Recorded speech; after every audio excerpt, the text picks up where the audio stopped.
স্ক্রিনটা তো দেখতেছে সবাই, তাই না এখন? এখন দেখা যাচ্ছে। জি ভাই। আচ্ছা, আমরা যেগুলো কভার করবো সেটা হচ্ছে income deductions, medical levy surcharge and private health insurance policy, তারপর হচ্ছে লাস্ট সেশন হবে কোশ্চেন এন্ড আনসার। তো সেক্ষেত্রে আমরা ট্রাই করব, আপনারা যদি চ্যাট বক্সে যে কোশ্চেনগুলো করবেন, আম, হয়তো কিছু আমরা এই রেলিভেন্ট কোশ্চেন হলে আমরা ওই টপিকের সাথে আনসার দিব। আদারওয়াইজ আমরা এই আহ, তিনটা টপিক শেষ করার পরে আমরা এই কোশ্চেন এবং আনসার সেশনে যাব।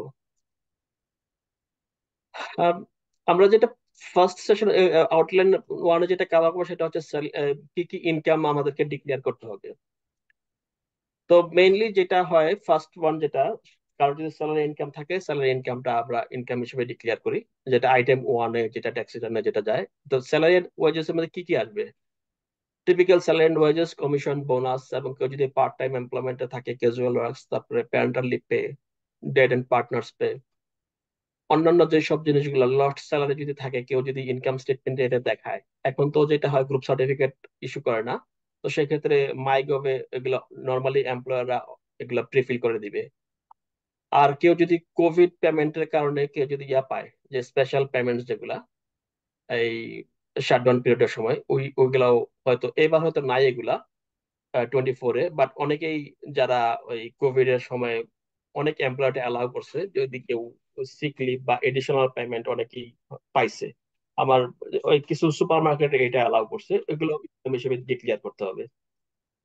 আর আর যেটা আসবে সেটা হচ্ছে নাম্বার টু, হচ্ছে অ্যালাউন্স। অনেকেই সুপার মার্কেটে কাজ করে বা মার্কেটিং এজেন্ট হিসেবে কাজ করে, ওরা কিছু অ্যালাউন্স পায়, যেমন car allowance, travel allowance, transport allowance, এসব। তো সেক্ষেত্রে এগুলো ইনকাম হিসেবে অ্যাড করতে হবে, ডিক্লেয়ার করতে হবে আইটেম টু তে। এখন একদিকে এটা হচ্ছে ইনকাম, একদিকে এক্সপেন্স হতে পারে। যদি অ্যালাউন্স কেউ পেয়ে থাকে, কার অ্যালাউন্স, তো সেক্ষেত্রে সে যতটুকু এক্সপেন্স করছে সেটা আবার ডিডাকশন হিসেবে সে ক্লেম করবে। তো এখন কেউ যদি $2000 কার অ্যালাউন্স পায়, এবং এটা তার গ্রুপ সার্টিফিকেট বলি বা ইনকাম স্টেটমেন্টে অ্যালাউন্স হিসেবে দেখায়, তো অটোমেটিক্যালি সে সেটা ক্লেম করতে পারবে না এজ এন এক্সপেন্স, আনলেস সে এটা অ্যাকচুয়ালি ইনকার করছে। তো সেক্ষেত্রে তাকে প্রুফ করতে হবে, যে এটা প্রুফ অফ পেমেন্ট দেখাইতে হবে যে আমি এটা স্পেন্ড করছি। এবং যদি কিলোমিটার অ্যালাউন্স সে যদি পায় থাকে, তো সেক্ষেত্রে সেটাও তাকে হয়তো এই কার অ্যালাউন্স হিসেবে দেখাবে এটা ইয়াতে, এবং ওইটা কার এক্সপেন্স হিসেবে সে এটা, অথবা ট্রাভেল এক্সপেন্স হিসেবে সেটা ক্লেম করবে ডিডাকশন হিসেবে। আচ্ছা, আহ, আমি একটু 1.2-তে আসো। হুম আমি এখানে একটা ছোট্ট পয়েন্ট অ্যাড করতে চাই। সে হুম যদি সিনারিটা এরকম হয় অ্যালাউন্সের ক্ষেত্রে, সে আমি একটা কার অ্যালাউন্স পাচ্ছি হচ্ছে সে $5,000। হুম তো কার অ্যালাউন্স ডেফিনেটলি এটা হচ্ছে যে যেমন ট্যাক্সেবল ইনকামে আসবে। হুম তা আমি যে 5,000 আমি অ্যালাউন্স পাচ্ছি, যে এই 5,000 income at the same time যে এটা এক্সপেন্স হয়ে যাবে তা না। এখন যদি আমার সেক্ষেত্রে এক্সপেন্স হয় সে $3,000, হুম বেসিক্যালি 5,000 যাবে ইনকামে, 3,000 আসবে হচ্ছে এক্সপেন্সে, সেক্ষেত্রে ট্যাক্সেবল ইনকাম থাকবে $2,000, রিমেইনিং ব্যালেন্সটা, হ্যাঁ। রিমেনিং ব্যালেন্সটা। আবার এইটা এমনও হতে পারে যে 5,000 আমি অ্যালাউন্স আমার আসছে, বাট আমার হয়তো অ্যাকচুয়াল এক্সপেন্স হয়ে গেছে হচ্ছে $8,000। হুম তো সেই ক্ষেত্রে হচ্ছে এই ডিফারেন্সিয়াল যে ফিগারটা 3,000 আমার হচ্ছে আসলে এজ এ ডিডাকশন হিসেবে মোটর ভেহিকেল এক্সপেন্স হিসেবে আমার 8,000 আসবে, ইনকাম হিসাবে আসবে 5,000। সো আসলে নেট বেনিফিটটা আমি পাবো 3,000 ডিডাকশন। ডিডাকশন ওয়াইজ সে একটু বেটার অফ থাকবে, যদি একটু সে বেটার অফ অ্যাকচুয়ালি থাকবে। সে এক্সপেন্স বেশি করে থাকে। আম, তারপর যে ইনকাম ডিক্লেয়ার করতে হবে সেটা হচ্ছে এমপ্লয়ার লামসাম পেমেন্ট। তো সেক্ষেত্রে কেউ যদি একটা জব ছেড়ে থেকে আরেকটা জবে চলে যায়, তো আনইউজড অ্যানুয়াল লিভ যেটা, অথবা আনইউজড লং সার্ভিস লিভ, কেউ যদি হয়তো বিভিন্ন স্টেটে বিভিন্ন রকম নিয়ম, সে এসিটি তে হচ্ছে কেউ যদি 7 বছর একটা এমপ্লয়ারের সাথে থাকে, তো সে লং সার্ভিস লিভের জন্য এলিজিবল। তো সে কেউ যদি 8 বছর পরে জব ছাড়ে, এবং সে যদি ওই লং সার্ভিস লিভটা আগে সে অ্যাভেল না করে থাকে, তাহলে সে যে পেমেন্টটা সে পাবে আনইউজ অ্যানুয়াল লিভ এবং লং সার্ভিস লিভ, সেটাও তাকে ইনকাম হিসেবে ডিক্লেয়ার করতে হবে। নর্মালি এটাও এই এমপ্লয়ার যেটা করে, একটা ইনকাম স্টেটমেন্ট ওরা মাইগভে ওরা দিবে, এবং পে স্লিপে হয়তো এটা ডেসক্রিপশনটা থাকবে যে আসলে কতটুকু তার আনইউজড অ্যানুয়াল লিভ এবং আনইউজড লং সার্ভিস লিভ ও এই ইয়াতে পাইছে। তারপর 1.4 আমি যেটা কাভার করবো সেটা হচ্ছে এমপ্লয়মেন্ট টার্মিনেশন পেমেন্ট। তো এই টার্মিনেশন পেমেন্ট এবং 1.3 যেটা লামসাম পেমেন্ট একটু ডিফারেন্ট। তো সেক্ষেত্রে আম, কোনো এমপ্লয়ার যদি এমপ্লয়ীকে টার্মিনেট করে, এটা হতে পারে রেজিগনেশন, এটা হতে পারে জেনুইন রিডান্ডেন্সি অথবা নন জেনুইন রিডান্ডেন্সি। তো সেক্ষেত্রে কিছু ইনকাম হয়তো থাকবে এটা ট্যাক্সেবল এবং কিছু থাকবে ট্যাক্স ফ্রি। তো একটা ট্যাক্স ফ্রি লিমিট আছে, সেটা প্রতি বছরই চেঞ্জ হয়। তো নর্মালি এটার অ্যাবাউট $11,000 to $12,000 প্লাস হচ্ছে এলিজিবল সার্ভিস পিরিয়ডের সাথে এটা আছে। কেউ যদি 5 বছর বা 6 বছর জব করে থাকে একটা ইয়েতে কোম্পানিতে, তো সেক্ষেত্রে সে যদি সে 20,000 টার্মিনেশন পেমেন্ট হিসেবে পায়, তো সেক্ষেত্রে সে 11,000 হচ্ছে ট্যাক্স ফ্রি লিমিট, আর পার ইয়ারে হয়তো 5,000 করে। So 5,000 Times 7, so 35,000 plus 20,000। সে যেহেতু তার অ্যাকচুয়াল পেমেন্ট হচ্ছে সে 20,000, তো সেক্ষেত্রে ফুল অ্যামাউন্টেই হয়তো ট্যাক্স ফ্রি হবে। যদি সে বেশি পেয়ে থাকে তো সেক্ষেত্রে আপ টু দ্যাট লিমিট পর্যন্ত এটা ট্যাক্স ফ্রি হবে, বাকিটা হবে ট্যাক্সেবল। তো এই ক্ষেত্রে এটা আসলে যারা ওদের জন্যই, যদি জেনুইন রিডান্ডেন্সি হয়, তো সেক্ষেত্রে অনেক সময় ওই এডিশনাল কিছু পেমেন্ট দিয়ে থাকে গোল্ডেন হ্যান্ডশেকের জন্য, যেটা হয়তো এই কম্পোনেন্টটা আমরা বলি লামসামটি, এটা হয়তো পুরোটাই ট্যাক্স ফ্রি থাকে। বাট এটা অলওয়েজ এমপ্লয়ার ইয়েতে মেনশন করবে, এটা পে স্লিপে মেনশন করবে, এবং এটা যখন তারা ইনকাম স্টেটমেন্টটা এটিকে সাবমিট করবে তখন এটা মেনশন করে দিবে যে এটা আসলে ট্যাক্স ফ্রি। তারপর হচ্ছে 1.5 যেটা পার্সোনাল সার্ভিসেস ইনকাম। তো পার্সোনাল সার্ভিসেস ইনকামের ক্ষেত্রে যে মেইনলি যেটা আসে, যদি কারো ইনকাম যেটা সে জেনারেট করতেছে বেসড অন পার্সোনাল স্কিল, সে 50%, 50%-এর উপরে যে ইনকাম যেটা আসতেছে সেটা তার পার্সোনাল স্কিলের উপরে। এখন যদি সে পার্সোনাল স্কিলের উপর তার ইনকামটা আসে, সে অ্যাকাউন্টেন্ট, লয়ার বা আইটি কনসালটেন্ট, মেইনলি ওদের ইনকাম গুলো হচ্ছে পার্সোনাল স্কিলের উপরে। তো সেই ক্ষেত্রে তার যদি কোনো বিজনেস থাকে, হ্যাঁ, তো সেই ক্ষেত্রে তার ইনকামটা হবে পার্সোনাল সার্ভিসেস ইনকাম। এবং সেক্ষেত্রে ডিডাকশনের কিছু লিমিটেশন আছে, আমরা সবকিছু হয়তো ফুল কভার করতে পারবো না এটাতে। জাস্ট মেইনলি যেটা আমরা ডিসকাস করতে চাচ্ছি সেটা হচ্ছে যে যদি কেউ ইনকাম করে থাকে যেটা পার্সোনাল এফোর্ট এবং স্কিলের উপরে, এবং তাকে এটা ডিক্লেয়ার করতে হবে as a personal services income. Tax রিটার্নে যখন আমরা ডিক্লেয়ার করি সেটা, এটা প্রথমে বলা থাকে যে এটা ইয়া কিনা, পার্সোনাল এফোর্ট এবং স্কিলের উপরে কিনা, এটা কি পিএসআই রুলস অ্যাপ্লিকেবল কিনা, ইয়েস এবং নো আমাদেরকে সিলেক্ট করতে হয়। তো সেক্ষেত্রে আমরা দেখবো যে এটা আসলে যদি কেউ রিটেইলে থাকে তো সেটা আসলে পার্সোনাল সার্ভিস ইনকাম না। কেউ যদি কেনা বেচা করে, সে যদি আমি একটা অনলাইন শপ আছে আমার, সেক্ষেত্রে যদি আমি ক্লদিং বিজনেস করি, এটা পার্সোনাল সার্ভিস ইনকাম না। কিন্তু আমি যদি সে একটা অ্যাডভাইজার হিসেবে কাজ করি বা অ্যাকাউন্টেন্ট হিসেবে কাজ করি বা লয়ার হিসেবে কাজ করি, সেক্ষেত্রে আমার ইনকামটা পার্সোনাল সার্ভিস ইনকাম। তো এখানে যে যে জিনিসটা আমাদের দেখতে হবে যে ডিডাকশনের কিছু লিমিটেশন আছে। আমরা আমাদের রিলেটেড পার্টি বা অ্যাসোসিয়েট বা স্পাউস, ওদেরকে আমরা কোনো ইনকাম ডিক্লেয়ার করতে পারবো না, ডিস্ট্রিবিউট করতে পারবো না। এবং এটা কেউ যদি তার একটা বিজনেস থাকে, পার্সোনাল সার্ভিসেস বিজনেস যেটা, আমরা হয়তো ওই ডিটেলসে যাচ্ছি না এখন, কিন্তু এখানে পিএসআই রুলটা যখন অ্যাপ্লিকেবল হবে তার ট্যাক্স হবে অ্যাজ অ্যান ইন্ডিভিজুয়াল। তার মানে যেটা ওই ট্যাক্স ইয়ে করার জন্য, ফাঁকি দেওয়ার জন্য আমরা যেটা করতে পারি না, সেটা হচ্ছে যে কারোর যদি ইনকাম এটা পিএসআই এর আন্ডারে যায়, মানে যেই ইনকামটা সে আর্ন করতেছে ইন্ডিভিজুয়াল লেভেলে, সে যতটুকু ট্যাক্স দেওয়া লাগতো কোম্পানি থাকুক বা যেই স্ট্রাকচারে থাকুক, তাকে সেই লেভেলেই ট্যাক্সটা দিতে হবে। আচ্ছা, এখানে আশরাফ ভাই কিছু অ্যাড করতে চান পিএসআই এর ক্ষেত্রে, যেহেতু এটা কমপ্লেক্স এরিয়া? পিএসএ এর ক্ষেত্রে যে ব্যাপারটা হচ্ছে যে এটা আসলে অনেক একটা ব্রড একটা এরিয়া এবং কোয়াইট কমপ্লেক্স একটা এরিয়া। এটা ডিপেন্ডস করে individual circumstances like case by case basis. তো যেটা যেটা হচ্ছে যে সে একজন লয়ার বা একজন আইটি কনসালটেন্ট বা একজন ডাক্তার যখন কাজ করতেছেন, আসলে একটা জিনিস দেখতে হয় যে এটা কি আসলে পিএসআই অ্যাট্রাক্ট করতেছে কি করতেছে না। কারণ পিএসআই অ্যাট্রাক্ট করার জন্য কিছু রুলস আছে, রেগুলেশনস আছে। যে প্রথম কোশ্চেনটা হচ্ছে ইয়েস অর নো। যদি ইয়েস হয় তাহলে কিছু ক্রাইটেরিয়া ফুলফিল করতে হয়, যদি নো হয় তাহলে হচ্ছে একটা, যদি সো ওই সার্কামস্টান্সেস এর উপরে ডিপেন্ড করে ওই পিএসআইটা ই করতে হয় আর কি। জাস্ট এটা হচ্ছে ডিটারমাইন করতে হয়।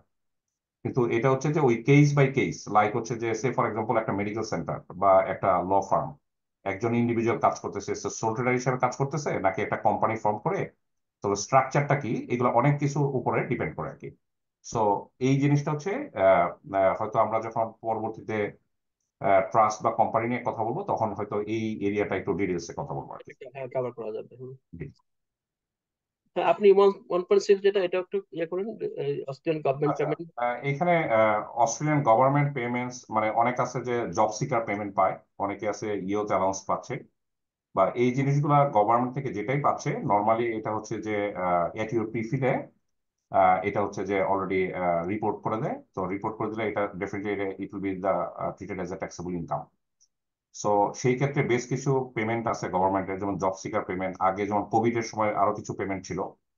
এখন হচ্ছে যে এই মুহূর্তে যেটা আছে job seeker, youth allowance and Austudy payment যেগুলো আছে, প্যারেন্টাল পেমেন্ট আছে, এগুলা সবকিছু হচ্ছে ট্যাক্সেবল ইনকাম হিসেবে ডিক্লেয়ার করতে হয়। এবং এগুলো নেক্সট, হচ্ছে যে রেসপেক্টিভ ওই ক্লায়েন্টের প্রিফিলে এগুলা ফিল করা থাকে, নর্মালি গভর্নমেন্ট এগুলা ওই নোটিফাই করে দেয়। নোটিফাই করে দিবে। আচ্ছা, 1.7 যেটা, সেটা হচ্ছে যে Australian government pension and allowance. কেউ যদি এজ পেনশন বা কেয়ারার পেমেন্ট বা ডিসেবিলিটি সাপোর্ট পেনশন পায়, এটাও ওদের ইনকাম হিসেবে ডিক্লেয়ার করতে হবে। তো এই ক্ষেত্রে মানে যারা ওল্ড এজড আছেন, ওরা ওই ডিভিএ থেকে যেসব পেমেন্ট গুলা পান, ডিপার্টমেন্ট অফ ভেটারান অ্যাফেয়ার্স থেকে, এইসব ইনকাম গুলো ডিক্লেয়ার করতে হবে নর্মালি। এখন যেহেতু মাই গভের মাধ্যমে সবকিছু ইয়ে করা হয়, এটিও রিপোর্ট করে দেয়। তো 14 জুলাইয়ের মধ্যে নর্মালি সবকিছু প্রিফিল হয়ে যায় আর কি। 1.8 হচ্ছে অস্ট্রেলিয়ান অ্যানুইটিজ এন্ড সুপারনেশন ইনকাম স্ট্রিম। এটা হচ্ছে কেউ যদি কোনো লাইফ ইন্স্যুরেন্স কোম্পানি থেকে বা ফ্রেন্ডলি সোসাইটিস থেকে অ্যানুইটিস পায়, এই ইনকাম গুলাকে, এই অ্যানুইটিস ইনকামটাকে ইনকাম হিসেবে ডিক্লেয়ার করতে হবে। তারপর হচ্ছে অস্ট্রেলিয়ান সুপারনেশন ইনকাম স্ট্রিম, কেউ যদি সুপারনেশন ইনকাম স্ট্রিমের মাধ্যমে কোনো ইনকাম পায়, অথবা সুপার রিটায়ারমেন্ট সেভিংস অ্যাকাউন্ট থেকে কোনো ইনকাম পায়, সেটাও ডিক্লেয়ার করতে হবে ইনকাম হিসেবে। অ্যাকাউন্ট বেস ইনকাম স্ট্রিম হতে পারে। তারপর ক্যাপড ডিফাইন্ড বেনিফিট ইনকাম স্ট্রিম হতে পারে, যেটা লাইফ টাইম পেনশন। এইসব জিনিসগুলো যেমন লাইফ এক্সপেক্টেন্সি পেনশন এবং অ্যানুইটিস, এটা ওই 2017 এর আগে যেগুলো ছিল মেইনলি, এগুলো ইনকাম হিসেবে ডিক্লেয়ার করতে হবে। নর্মালি যেটা হয়, যখন সুপারনেশন বা এই ইনকাম স্ট্রিম গুলা ইয়ে করে, কাউকে অ্যালোকেট করে বা ডিস্ট্রিবিউট করে, তো সেক্ষেত্রে ওরা একটা লেটার পাঠায়। হ্যাঁ, ওই লেটারের মধ্যে এগুলো মেনশন করা থাকে। অনেক সময় এটা প্রিফিলে আসবে না, বাট ওই যদি প্রিফিলে না আসে, সেটা ওই 1.8 যে ওই অ্যানুইটিস গুলা, এগুলা আলাদা সেপারেটলি ডিক্লেয়ার করতে হবে। অনেকে এটা লেটারটা হয়তো যদি না পায় অন টাইম, ওদের সুপারনেশন ফান্ডের সাথে কন্ট্যাক্ট করতে হবে।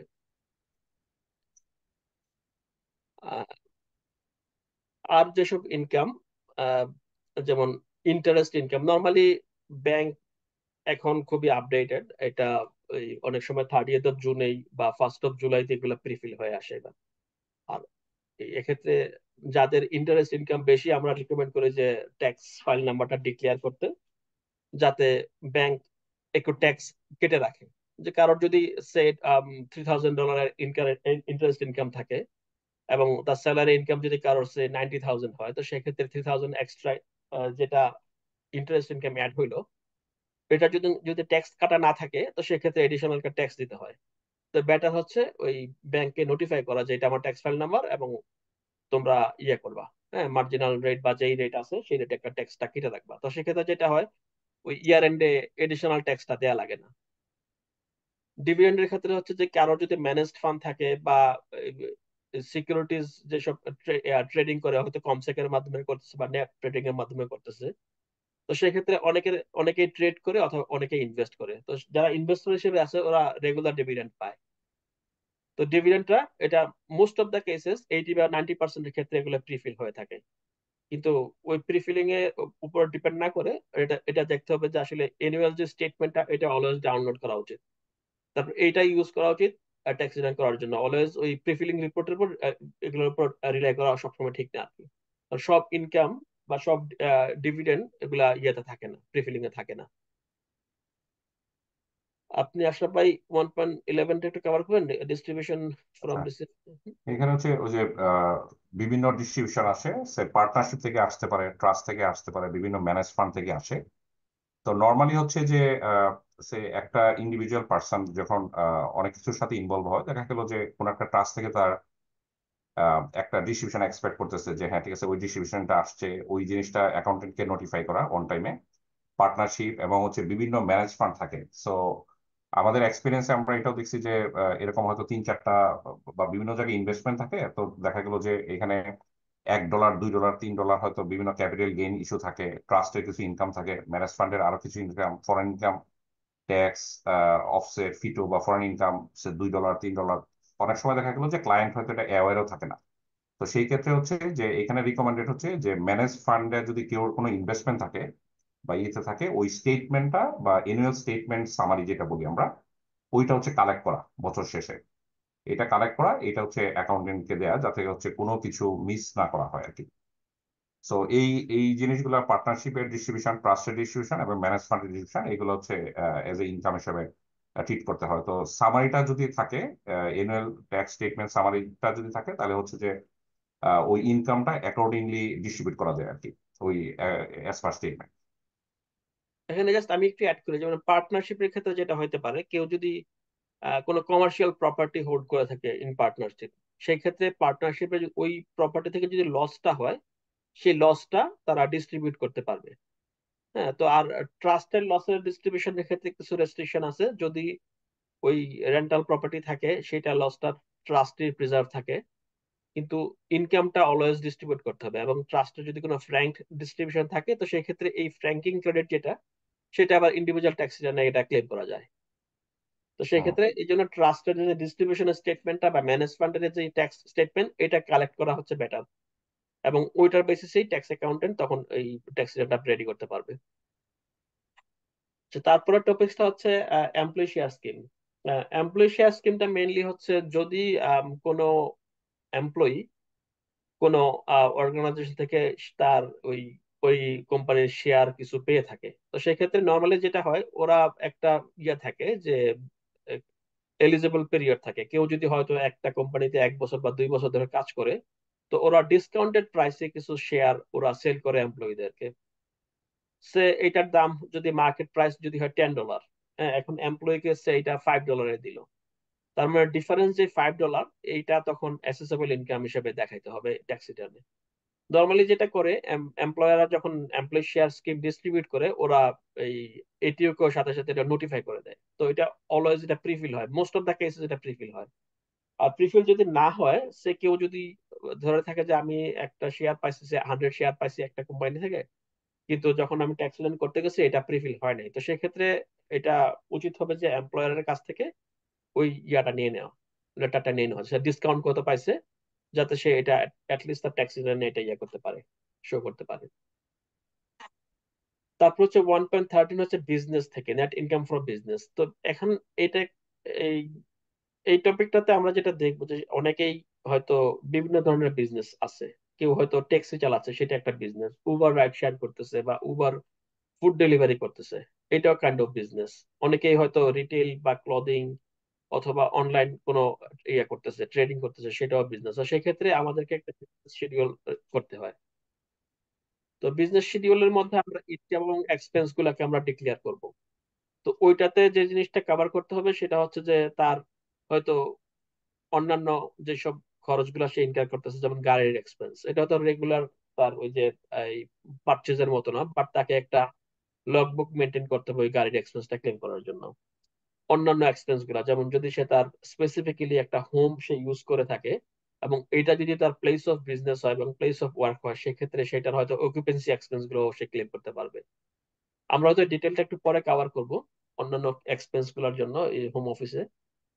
বাট এটা হচ্ছে যে মেইনলি আমরা যদি কোনো এই বিজনেস, এটা হতে পারে মেইনলি যারা এখন উবার চালাচ্ছে, উবার রাইড শেয়ার, এটা বিজনেস শিডিউলে আমরা এই ইনকাম গুলা ডিক্লেয়ার করবো, প্লাস এক্সপেন্স গুলো ডিক্লেয়ার করবো। নেট ইনকাম যেটা, সেটা তখন নেট ইনকাম হিসেবে যেটা আসবে, সেটা মার্জিনাল রেটে তাকে ট্যাক্স দিতে হবে। এটা মোস্ট অফ দ্য কেসে 1.13 ক্ষেত্রে মোস্ট অফ দ্য কেসে অনেকেই আছেন যে আবার স্যালারি হিসেবে হয়তো ফুল টাইম হিসেবে কাজ করতেছেন বা পার্ট টাইম কাজ করতেছেন, পাশাপাশি হয়তো উবার বা মেনুলক বা বিভিন্ন হুম। রাইড শেয়ার করতেছেন বা বিভিন্ন বিজনেস করতেছেন। সো মোট কথা হচ্ছে যে এজ এ এমপ্লয়ি হিসাবে যেটা আছেন প্লাস হচ্ছে বিজনেস, দুইটারই ইনকাম ডিক্লেয়ার করতে হবে আর কি। প্লাস এটার জন্য নেট ইনকাম ফ্রম বিজনেস, এটার জন্য একটা প্রপার শিডিউল, ইনকাম ও এক্সপেন্স, কি টাইপের এক্সপেন্স, সবকিছু ওইটা মেনটেন করতে হয়। ঠিক। এখন একটা জিনিস এখানে আরেকটা জিনিস অ্যাড করি, যে কেউ যদি যে এবিএন এ কাজ করে, হ্যাঁ, তো কেউ ট্যাক্স ফাইল নাম্বারে কাজ করে, কেউ এবিএন এ কাজ করে, কেউ যদি এবিএন এ কাজ করে, তার মানে হচ্ছে যে তাকে, তার একটা বিজনেস, এই তখন এটা বিজনেস শিডিউলটা তাকে রেডি করতে হবে। এবং এটা যেহেতু এমপ্লয়াররা ওই ট্যাক্স ইয়া দিবে না, ইনকাম স্টেটমেন্ট দিবে না, তার মানে তাকে নিজেকে রেকর্ড রাখতে হবে যে কত টাকা সে এখানে ইনকাম করতেছে। এবং নর্মালি হচ্ছে, জেনারেলি যে প্র্যাকটিসটা হয় যে তাকে একটা ইনভয়েস দিতে হয়, কিন্তু অনেকেই হয়তো ইনভয়েস দেয় না, যে জাস্ট একটা মানে পার আওয়ার একটা হিসাব করে। ওই যে কেউ যদি ক্লিনিং এর কাজ করে, অনেকে এবিএন এ কাজ করতেছে, কে হয়তো দেখা গেছে যে আমি আইটি কনসালটেন্ট হিসেবে কাজ করতেছি, হ্যাঁ, তো সেক্ষেত্রে তারা ওই যদি ফিক্সড আওয়ার থাকে, ওরা হয়তো ইনভয়েস দেয়া লাগে না, কিন্তু ওরা রেসিপিয়েন্ট ক্রিয়েটেড একটা ইনভয়েস করে, যাতে ওইটা ইয়ে করে আর কি। অ্যাটলিস্ট এটা মেক শিওর করতে হবে সে জিএসটি রেজিস্টার্ড কিনা, এবং জিএসটি গুলা সে ওই অ্যাক্টিভিটি স্টেটমেন্ট যদি লঞ্চ করতে হয়, এবং ওগুলা ঠিক মতো করা হয়েছে কিনা, এবং ইয়ার এন্ডে এবং ওই জিএসটি রিকনসিলিয়েশন করার পরে তারপর তার এই ইনকাম স্টেটমেন্ট বা বিজনেস শিডিউলটা রেডি করতে হবে। আচ্ছা, এখানে আমিরুল, আমি একটা জিনিস আরেকটা জিনিস একটা অ্যাড করবো। বিশেষ করে 1.13 তে নেট ইনকাম ফ্রম বিজনেস, যেমন ইদানিং একটা ব্যাপার হচ্ছে যে লাস্ট কয়েক বছর ধরে ওই যে টিপার রিপোর্টিং স্টার্ট যেটা করছে। হ্যাঁ, বিশেষ করে অনেকে আছে যে বিভিন্ন জায়গায় কন্ট্রাক্টর হিসেবে কাজ করতেছে। সে এটা যে কোনো বিজনেস হইতে পারে, ক্লিনিং হইতে পারে, বা ওয়ান অফ কোনো এইটা জব হইতে হইতে পারে। পারে। হুম। যে দেখা গেল যে সে ফর এক্সাম্পল, আমি যে একটা উদাহরণ দিই, উদাহরণটা হচ্ছে এরকম যে আমি একজন কার্পেন্টার। আমি হয়তো সে ফোর্টনাইটলি একবার বা মান্থলি একবার হয়তো একটা জায়গায় আমি কাজ করতেছি, বা আমি একজন ট্রেডি কাজ করতেছে। তো তার হয়তো এবিএনটাই আছে হচ্ছে যে যে তাকে টাকাটা পে করতেছে তার হয়তো ওই যে এবিএনটা হয়তো প্রোভাইড করা আছে। হুম। এখন এই যে তার ট্যাক্স রিটার্নটা লঞ্চ করবে, সে সে হয়তো চিন্তা করতেছে, আচ্ছা ঠিক আছে ফাইন, আমাকে তো এটা ক্যাশে পে করছে বা ইয়েতে পে করছে, আহ, বা এটার হয়তো প্রপার সে রেকর্ড কিপিং রাখে নাই। কিন্তু normally say for example business এ যখন তাকে টাকাটা পে করতেছে, বিভিন্ন সময় টাইম টু টাইম পে করতেছে তার কন্ট্রাক্টিং এর জন্য, তার রিপোর্টিং এর জন্য, বা যেমন এই ইন্ডিভিজুয়াল পার্সনের ক্ষেত্রে এটা হচ্ছে তার ইনকাম, তার জন্য ওই বিজনেসের জন্য এটা হচ্ছে এক্সপেন্স। সে যখন তার এক্সপেন্সটা ক্লেম করতেছে, যদি জিএসটি রেজিস্টার্ড হয়, সে জিএসটিও ক্লেম করতেছে, তার ব্যবসায়ী করতেছে, বছর শেষে এই কন্ট্রাক্টরদের জন্য ওই কোম্পানির একটা টিপার রিপোর্টিং করে বলে দেয়, এটা বলে ট্যাক্সেবল অ্যানুয়াল পেমেন্ট সামারি, একটা টিপার রিপোর্টিং করে। যেটা হচ্ছে যে সে ফর এক্সাম্পল আমি 50 জন আমার এই কোম্পানিতে কন্ট্রাক্টর ছিল, কেউ হয়তো $1,000 সারা বছরে তার ইনকাম ছিল, কেউ হয়তো 50,000, কেউ 5,000, হরেবার। তাদের রেসপন্সিবিলিটি হচ্ছে, ওই কোম্পানি যেহেতু ডিডাকশন ক্লেম করতেছে, তাদের রেসপন্সিবিলিটি হচ্ছে যে তোমরা কাকে কাকে টাকাটা দিছো, এটা হচ্ছে এটিওতে একটা রিপোর্টিং সিস্টেম আছে, ওখানে এটা রিপোর্ট করে দেয়। তো নর্মালি ওই আহ, যে এই ইনকামটা করতেছে তার এটা প্রিফিল, এটা প্রিফিল হয়ে যায়। সো এনে মোট কথা হচ্ছে রেকর্ড কিপিং সিস্টেমটা প্রপারলি রাখতে হবে। হুম। এই ডাটা ম্যাচ হবে, তো এই ডাটা ম্যাচের কারণে যে ওই ইনকাম, ডাটাটা ম্যাচ করবে, হ্যাঁ। সেটার জন্য ইয়ে করতে হবে আর কি। এটা জাস্ট মেক হুম। শিওর করতে হবে যে আমি এক্সাক্ট ইনকামটা দেখাচ্ছি কিনা। হুম। তারপরের টপিকটা হচ্ছে ক্যাপিটাল গেইনস এবং লস। সেটা আশরাফ ভাই একটু ইয়ে করুন আপনি। আচ্ছা, ক্যাপিটাল গেইন এন্ড লস, আমি যদি প্রথমটা আসি, এখানে তিনটা টপিকস। একটা হচ্ছে sale of property, sale of shares, sale of digital currency, যেটা আমরা ক্রিপ্টো কারেন্সি বা এই টাইপের ডিজিটাল কারেন্সি গুলোর কথা বলি। তো সেল অফ প্রপার্টি যেটা হচ্ছে যে সবচেয়ে এখন হচ্ছে হটকেক। ইন্ডিভিজুয়াল অনেকেই আছেন যে যাদের ইনভেস্টমেন্ট প্রপার্টি আছে, এবং বিভিন্ন ক্যাপাসিটিতে এটা থাকে। এটা হচ্ছে হাজব্যান্ড ওয়াইফ দুইজনে জয়েন্টলি থাকে, ইন্ডিভিজুয়ালি হোল্ড করে। আবার দেখা গেল যে ইন্ডিভিজুয়াল ব্যক্তি দেখা গেল যে কোনো ট্রাস্টের আন্ডারে আছে একটা ইনভেস্টমেন্ট প্রপার্টি, তার হয়তো একটা শেয়ার আছে, বা বিভিন্ন ইয়েতে স্ট্রাকচারই থাকতে পারে। তা আমি নর্মালি যদি আমি বলি যে সে ফর এক্সাম্পল একজন একটা প্রপার্টি সে 500,000 কে দিয়ে সে 3 বছর আগে কিনা, এখন 3 বছর পরে উনি উনি এটা বিক্রি করছেন। প্রথম দেখতে হবে যে এটা কি ক্যাপাসিটিতে ছিল এজ এ ইন্ডিভিজুয়াল হিসাবে। সে আমি ধরলাম যে নর্মালি তার ক্যাপিটাল গেইন হয়েছে, সেই ক্ষেত্রে হচ্ছে সেই ক্ষেত্রে 50% সিজিটি ডিসকাউন্ট পায় যদি ইন্ডিভিজুয়াল ক্যাপাসিটিতে থাকে এবং মোর দেন 1 ইয়ার থাকে এজ ইনভেস্টমেন্ট প্রপার্টি। ওই প্রপার ক্যাপিটাল গেইন ক্যালকুলেশনটা একটা শিডিউল তৈরি করতে হয়। যদি যতদিন ইনভেস্টমেন্ট প্রপার্টি ছিল ওই সময় সে বিভিন্ন সার্টিফাইড ডেপ্রিসিয়েশন প্রোভাইডারের মাধ্যমে যদি ডেপ্রিসিয়েশন কিছু ক্লেম করে থাকে over the years, tax minimise করার জন্য, বা নেগেটিভ ইয়ার ছিল প্রপার্টিটা, তো ওইগুলো আবার হচ্ছে যে রিক্যাপ করতে হয় আর কি। লাইক হচ্ছে যে এগুলো অ্যাড ব্যাক করতে হয় সব। তো যখন কোনো প্রপার্টি, যখন বিশেষ করে সেল অফ প্রপার্টি হয়, একটা জিনিস ফার্স্ট অফ অল হচ্ছে যে একটা জিনিস মনে রাখতে হবে যে ইদানিং এটিও এটিও ওই নোটিফিকেশনটা পেয়ে যায় যে কত তারিখে এটা সেটেলমেন্ট হয়েছে এই প্রপার্টিটা। এটার দ্যাট মিনস যখন ট্যাক্স অ্যাকাউন্টেন্ট ওইটা দেখেন, তো দেখার পরে উনি দেখতেই পারে যে প্রিফিল একটা নোটিফিকেশন দিয়ে রাখে যে এই প্রপার্টিটা সেল হয়েছে, রাফলি হচ্ছে এই প্রাইস। দেন অ্যাকাউন্টেন্টের কল হচ্ছে যে এই প্রপার্টির কস্ট বেসটা তৈরি করা, এই প্রপার্টির সেলস প্রাইসটা তৈরি করা, যাতে হচ্ছে ক্যাপিটাল গেইন বা ক্যাপিটাল লস হোয়াট এভার এই জিনিসটা প্রপারলি ক্যালকুলেট করা। যদি ক্যাপিটাল লস হয় সেটা কোনো ফিউচার ক্যাপিটাল গেইন দ্বারা ইউটিলাইজ করা যাবে, সেটা হচ্ছে ডিফারেন্ট ডিসকাশন। তো মোট কথা হচ্ছে যে ক্যাপিটাল গেইন বা ক্যাপিটাল লস বা কেউ যদি ইনভেস্টমেন্ট প্রপার্টি থাকে প্রপারলি ডকুমেন্টেশন গুলা মেনটেন করা, এবং কিনা থেকে আপ টু বিক্রি করা পর্যন্ত, প্লাস প্রতি বছর যে ডেপ্রিসিয়েশন ক্লেম করতেছে বা ইয়েতে সবকিছুই রাখা। যদি মেজর কোনো রিনোভেশন হয় ওই কস্ট গুলা রাখা, তো তাহলে হচ্ছে যে যখন ক্যাপিটাল গেইনের প্রশ্ন আসবে বা যখন এটা সেটেলমেন্ট হয়ে গেছে বিক্রি করা হয়েছে, যে তখন হয়তো দেখা গেল যে এই কস্টটা তাকে হেল্প করবে আর কি to minimise the capital gain. এই হচ্ছে মোটামুটি প্রপার্টির ক্ষেত্রে যদি জেনারেল ডিসকাশন আমি বলি।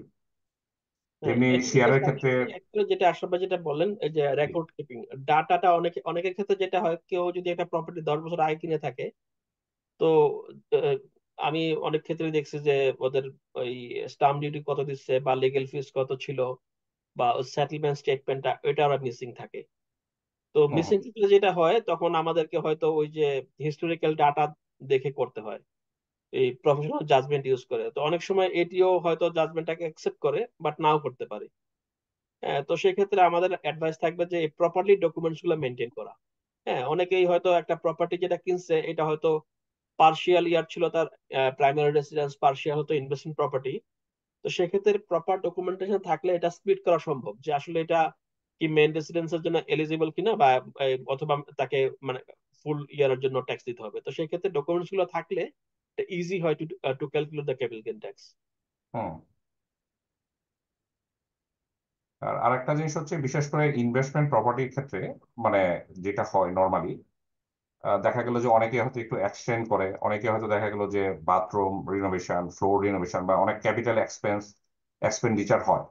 দেখা গেল যে মেজরই হয়তো রিনোভেশন হয়, কিন্তু এটা যে যে ওনার তার দায়িত্ব হচ্ছে যে, বা ট্যাক্স পেয়ার যে তার দায়িত্ব হচ্ছে যে প্রপারলি রেকর্ড কিপিংটা রাখা আর কি। মানে বিশেষ করে যখন কস্ট বেস তৈরি হবে, আর বিশেষ করে অস্ট্রেলিয়ার প্রপার্টির ক্ষেত্রে যেটা হয় যে বেশিরভাগ ক্ষেত্রে ইদানিং যেটা হচ্ছে যে ভালো লেভেলের ক্যাপিটাল গেইন হয়, এবং এটিও খুব বড় একটা ফোকাস হচ্ছে এই ক্যাপিটাল গেইন এরিয়াটা।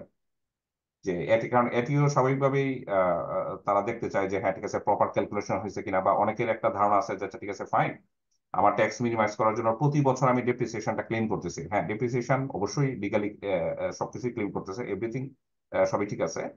কিন্তু যে ব্যাপারটা হচ্ছে যে যখন এটা ক্যাপিটাল গেইন ডিটারমিনেশনের প্রশ্ন আসবে, যে বছর সেটেলমেন্টটা হচ্ছে বা যে বছরের ট্যাক্স রিটার্নে এটা এফেক্টটা করবে, তখন হচ্ছে সবকিছু অ্যাড ব্যাক করতে হয় আমার। সো সেই ক্ষেত্রে রেকর্ড কিপিংটা হচ্ছে খুবই জরুরি। ইভেন রিনোভেশনের এই আইটেম গুলা রাখা, রাখা সবকিছুই খুব জরুরি আর কি। আর শেয়ারের ক্ষেত্রে আমি যদি একটু বলি, যেমন শেয়ারের ক্ষেত্রে অনেকে যেটা করে যে এটা ইন্টেনশনটা কি। হ্যাঁ, যদি তার ইন্টেনশন থাকে ইনভেস্টমেন্ট, তো সেক্ষেত্রে আমি বলবো যে প্রতি বছরে যে ইয়াটা দেয়, এই কেউ যদি কম সেকে করে বা ন্যাব ট্রেডিং এর মাধ্যমে করে বা যে কোনো প্ল্যাটফর্মে করে, তো এনুয়াল যে স্টেটমেন্টটা সেটা তার রাখা হচ্ছে সব সময়। তো সেক্ষেত্রে ওই এনুয়াল স্টেটমেন্ট থেকে আমরা ডিটারমিন করতে পারবো যে আসলে কখন সে শেয়ারটা কিনছিল এবং কখন সে শেয়ারটা সেল করছিল। এবং যদি অনেক সময় যেটা হয়, এই অনেক শেয়ার এই কোম্পানি যদি লিকুইডেশনে চলে যায়, তো এটা অনেক সময় ওই স্টেটমেন্টে দেখায় না যেটা ডিসপোজড। তো সেক্ষেত্রে ওই যখন লিকুইডেশনে চলে যায় লেটার পাঠায় ওরা নর্মালি, এটা রাখতে হবে। কারণ সেক্ষেত্রে হয়তো তার একটা ক্যাপিটাল লস হবে, সেই এই ক্যাপিটাল লসটা তারা অন্যান্য গেইন দিয়ে অফসেট করতে পারবে। তো শেয়ারের ক্ষেত্রে আমি যেটা বলবো যে ডকুমেন্টস মেনটেন্যান্স খুবই ইম্পর্টেন্ট আর কি। আর ডিজিটাল কারেন্সি বা বিটকয়েন বা ক্রিপ্টো কারেন্সি, তো সেক্ষেত্রে এটা আমি প্রথমে যেটা বলবো যে ইন্টেনশনটা আর কি। কেউ যদি এটা ট্রেডিং হিসেবে নেয়, তো সেক্ষেত্রে এটা বিজনেস শিডিউলে যাবে। আর যদি কেউ এটা ইনভেস্টমেন্ট হিসেবে নেয়, সেম, এটা শেয়ারের মতো ট্রিট হবে, যে এটা তখন ক্যাপিটাল গেইন বা ক্যাপিটাল লস ওটা ক্যালকুলেট করতে হবে। যদি ক্যাপিটাল লস থাকে, তো সেই ক্ষেত্রে এটা ক্যারি ফরওয়ার্ড হবে to offset against future capital gain. তো সেম যদি কারোর মাল্টিপল থাকে, যে প্রপার্টি আছে, শেয়ার আছে এবং ডিজিটাল কারেন্সি ইনভেস্টমেন্ট আছে, তো সবগুলোর সাথে ওই পুলেই তখন সে ইয়ে করতে পারবে। যদি লস থাকে সে ফিউচার গেইনের সাথে এটা ইউটিলাইজ করতে পারবে। আর কিছু অ্যাড করেন আশা পাই এখানে? ওইটাই হচ্ছে মানে ইন্টেনশনটা কি, এটাই হচ্ছে মেইন ইম্পর্টেন্ট। বিশেষ করে ডিজিটাল কারেন্সি বা সেল অফ শেয়ার যেটা, এই দুইটার ক্ষেত্রে মেইন যে ব্যাপারটা হচ্ছে যে অনেকেই আছে যে হ্যাঁ ফুল টাইম জব করতেছেন, পাশাপাশি হয়তো দেখা গেল অনেকেই চিন্তা করলেন আচ্ছা ঠিক আছে $5,000 আমার হাতে আছে, আমি একটু শেয়ারে ইনভেস্টমেন্ট করলাম, আচ্ছা ঠিক আছে ফাইন, এটা আমি রেগুলার ট্রেড করি না, আমি হয়তো এক্সপেক্ট করতেছি যে প্রতি বছর আমি কিছু ডিভিডেন্ড পাবো। আমি হয়তো 3 বছর পরে আমি চিন্তা করলাম যে না আমার ঠিক আছে, আমি অন্য একটা আমার একটা পার্সোনাল প্ল্যান আছে, আমি আমার শেয়ারটা বিক্রি করে দিলাম। তখন হয়তো এখানে ক্যাপিটাল গেইন বা ক্যাপিটাল লসের একটা প্রশ্ন আসবে। যদি লসও হয়, ইন কেস যদি শেয়ার সেল করে লসও হয়, সেই ক্ষেত্রে ইনফ্যাক্ট কোনো ফিউচার কোনো ক্যাপিটাল গেইন থেকে ওইটা আবার ইউটিলাইজ করা যাবে, এই লসটা ফিউচার কোনো ক্যাপিটাল গেইনটাকে আবার কমাই দিবে আর কি, ওই যে লাইক ট্যাক্সেবল ইনকামটা কমাই দিবে। সো এটা ইউটিলাইজ করা যাবে, আমরা হয়তো ক্যারি ফরওয়ার্ড লস হিসেবে ট্রিট করবো তখন। তো একটা হচ্ছে আহ, আমি যদি পার্থক্য করি তাহলে একটা ব্যাপার হচ্ছে যে শেয়ারটা কি আসলে আমি রেগুলার ট্রেডিং করতেছি, সে আমি 1 সপ্তাহ 2 সপ্তাহ প্রতি মাসে আমি ট্রেডিং করতেছি এরকম, নাকি আসলে আমি ইনভেস্ট করছি, আমি দেখতেছি কি কিরকম আসে যে না, এই মোড অফ লাইক ইনভেস্টমেন্টের উপর ডিপেন্ড করবে যে আলটিমেটলি এটা কি আমার বিজনেস শিডিউলে যাবে নাকি ক্যাপিটাল গেইন বা ক্যাপিটাল লসের শিডিউলে যাবে। হ্যাঁ, এখানে যেমন কেউ যদি এটা লং টার্মের জন্য হোল্ড করে, তার মানে সেটা ডিভিডেন্ড পাবে। তো এক্স্যাক্টলি। এমন অনেকেই আছে যে আমি এই আরেকটা জিনিস কেউ স্প্লিট করতে পারে, যে আমি শেয়ার ট্রেডিং ও করি প্লাস শেয়ার ইনভেস্টমেন্টও করি। এবং তাকে, সে যদি বলে যে না আমার এই শেয়ারটা আছে, আমি কমনওয়েলথ ব্যাংকের বা ব্যাংকে যেসব শেয়ার গুলো আমি কিনতেছি এগুলো হচ্ছে আমার ইনভেস্টমেন্ট পারপাস, এবং এটা সে মানে স্পেসিফিক্যালি এটা রেকর্ড রাখবে, এবং এটিও এটা অ্যাকসেপ্ট করবে যে হ্যাঁ আমি, কেউ চাইলে একই জিনিস সে ট্রেডও করতে পারবে, সে ইনভেস্টমেন্টও করতে পারবে। কিন্তু এটা তাকে স্পেসিফিক্যালি রেকর্ড রাখতে হবে যে এটা ছিল আমার ইনভেস্টমেন্ট পারপাস এবং এটা থেকে আমি ডিভিডেন্ড পাচ্ছি। হুম। এই অন্যান্য শেয়ার গুলো ওটা হয়তো আমার, আমি বলবো যে আমি এই মাইনিং এর জন্য আমি শেয়ার গুলো যেগুলো কিনতেছি এগুলো হচ্ছে আমি স্পেকুলেটিভ, এগুলো আমি ট্রেড করার জন্য কিনতেছি। তাকে এটা জাস্ট রেকর্ড গুলো মেনটেন করতে হবে। তারপর টপিকে আমরা যাই, যদি কুইকলি আমরা 1.19 ফরেন ইনকামটা ইয়ে করি। ফরেন ইনকাম হচ্ছে যে কারোর যদি কোনো ফরেন ইনকাম থাকে থ্রু ম্যানেজ ফান্ড, অথবা এমনও হতে পারে যে কারোর আবার কোনো প্রপার্টি আছে ফরেনে, সে বাংলাদেশে যদি আমাদের কোনো প্রপার্টি থাকে, হ্যাঁ এটা আমরা রেন্টাল শিডিউলে দেখাবো না, বাট এটা ফরেন ইনকাম হিসেবে আসবে। সে বাংলাদেশে আমার একটা ইউনিট আছে, এটা আমি ভাড়া দিচ্ছি। হ্যাঁ, তো যেটা করতে হবে আমাকে ওই ইনকাম এবং এক্সপেন্সটা ক্যালকুলেট করতে হবে, নেট অ্যামাউন্ট যেটা সেটাকে আমাদেরকে ওই যে 30th of June যে ফরেন এক্সচেঞ্জ রেট আছে সেটাতে মাল্টিপ্লাই করে আমাদেরকে এটা ফরেন ইনকাম হিসেবে ডিক্লেয়ার করতে হবে। এবং এখানে বাংলাদেশের সাথে কোনো ডাবল ট্যাক্স এগ্রিমেন্ট নাই, কিন্তু তারপরও যদি কেউ বাংলাদেশে ট্যাক্স রিটার্ন করে থাকে এর জন্য, সে এটা ট্যাক্স ক্রেডিটটা সে ক্লেম করতে পারবে এখানে, যাতে সে ডাবল ট্যাক্স দিতে না হয়। আচ্ছা, এখানে আমি একটু অ্যাড করতে চাই ফরেন হুম, ইনকামের ক্ষেত্রে, যেমন অনেকে আছেন, অনেক অস্ট্রেলিয়ান আছেন, যে ইভেন আমাদের আহ, আহ, এই আমাদের এই কমিউনিটির মধ্যেও অনেকেই আছেন যে দেখা গেল হয়তো দুবাইয়ে চাকরি করতেছেন, Australian tax purpose Australian resident, আবার হুম, দুবাই বা অন্যান্য দেশেও কাজ করতেছেন, যেমন কেউ থাইল্যান্ডে কাজ করে বা বিভিন্ন জায়গায় কাজ করতেছেন, বিভিন্ন আইটি সেক্টরে বা বিভিন্ন ফাইন্যান্স সেক্টরেও আছে। হুম, তো তাদের আবার এই ক্ষেত্রে তাদের ক্ষেত্রে এই ফরেন ইনকামটা আবার অ্যাপ্লিকেবল, যে ওইটা আবার আমাদের আবার ডিটারমিন করতে হয় যে পার্টিকুলার হুম, ওই ইয়ারে উনি কি অস্ট্রেলিয়ায় ট্যাক্স পারপাস রেসিডেন্ট ছিলেন কি ছিলেন না, ইয়েস অর নো। হুম, এইটার উপর আবার ভিত্তি করে এই এই ফরেন ইনকামটা তার তার ক্ষেত্রে এটা অ্যাপ্লিকেবল হয়, যে আসলে সে কি ট্যাক্স পারপাস অস্ট্রেলিয়ায় ওই বছরের রেসিডেন্ট ছিলেন কি ছিলেন না। হুম, আবার যদি সে ফর এক্সাম্পল একজন থাইল্যান্ডে কাজ করতেছেন, সে অস্ট্রেলিয়ার সাথে থাইল্যান্ডের হচ্ছে ডাবল ট্যাক্সেশন এগ্রিমেন্ট আছে, তো সেই ক্ষেত্রে উনি যেটা করবেন যে ওই দেশেও ওনার ট্যাক্স রিটার্নটা লজ করবেন, এবং অস্ট্রেলিয়া যখন হয় অস্ট্রেলিয়া উনি লজ করবেন, তো ওইখানে যে ট্যাক্সটা উনি দিচ্ছেন ওই ডাবল ট্যাক্সেশন এগ্রিমেন্টের আলোকে তখন হচ্ছে যে মোস্ট অফ দ্য কেসেস হচ্ছে যে এটা ওই ফরেন ট্যাক্স অফসেট হিসেবে ফিটো বলি আর কি আমরা যেটা, ওই হিসাবে ওইটা ওনারা লাইক হচ্ছে যে মানে মোট কথা হচ্ছে ওই ব্যক্তিটা দুই জায়গায় ট্যাক্স আসলে দিবেন না, দেখা গেলো যে একটা জায়গায় ওটা ওটা উনি অফসেট পান আর কি। হুম। তাকে ওই আগে ওই দেশের ট্যাক্স রেটার্নটা লজ করে ওই জাস্ট কপিটা ইয়ে করতে হবে, কালেক্ট করতে হবে। কালেক্ট করতে তারপর হবে। তখন সেটা অস্ট্রেলিয়ান অ্যাকাউন্টেন্টের কাছে দিলে তখন সেটা কনসিডার করতে পারবে। হুম।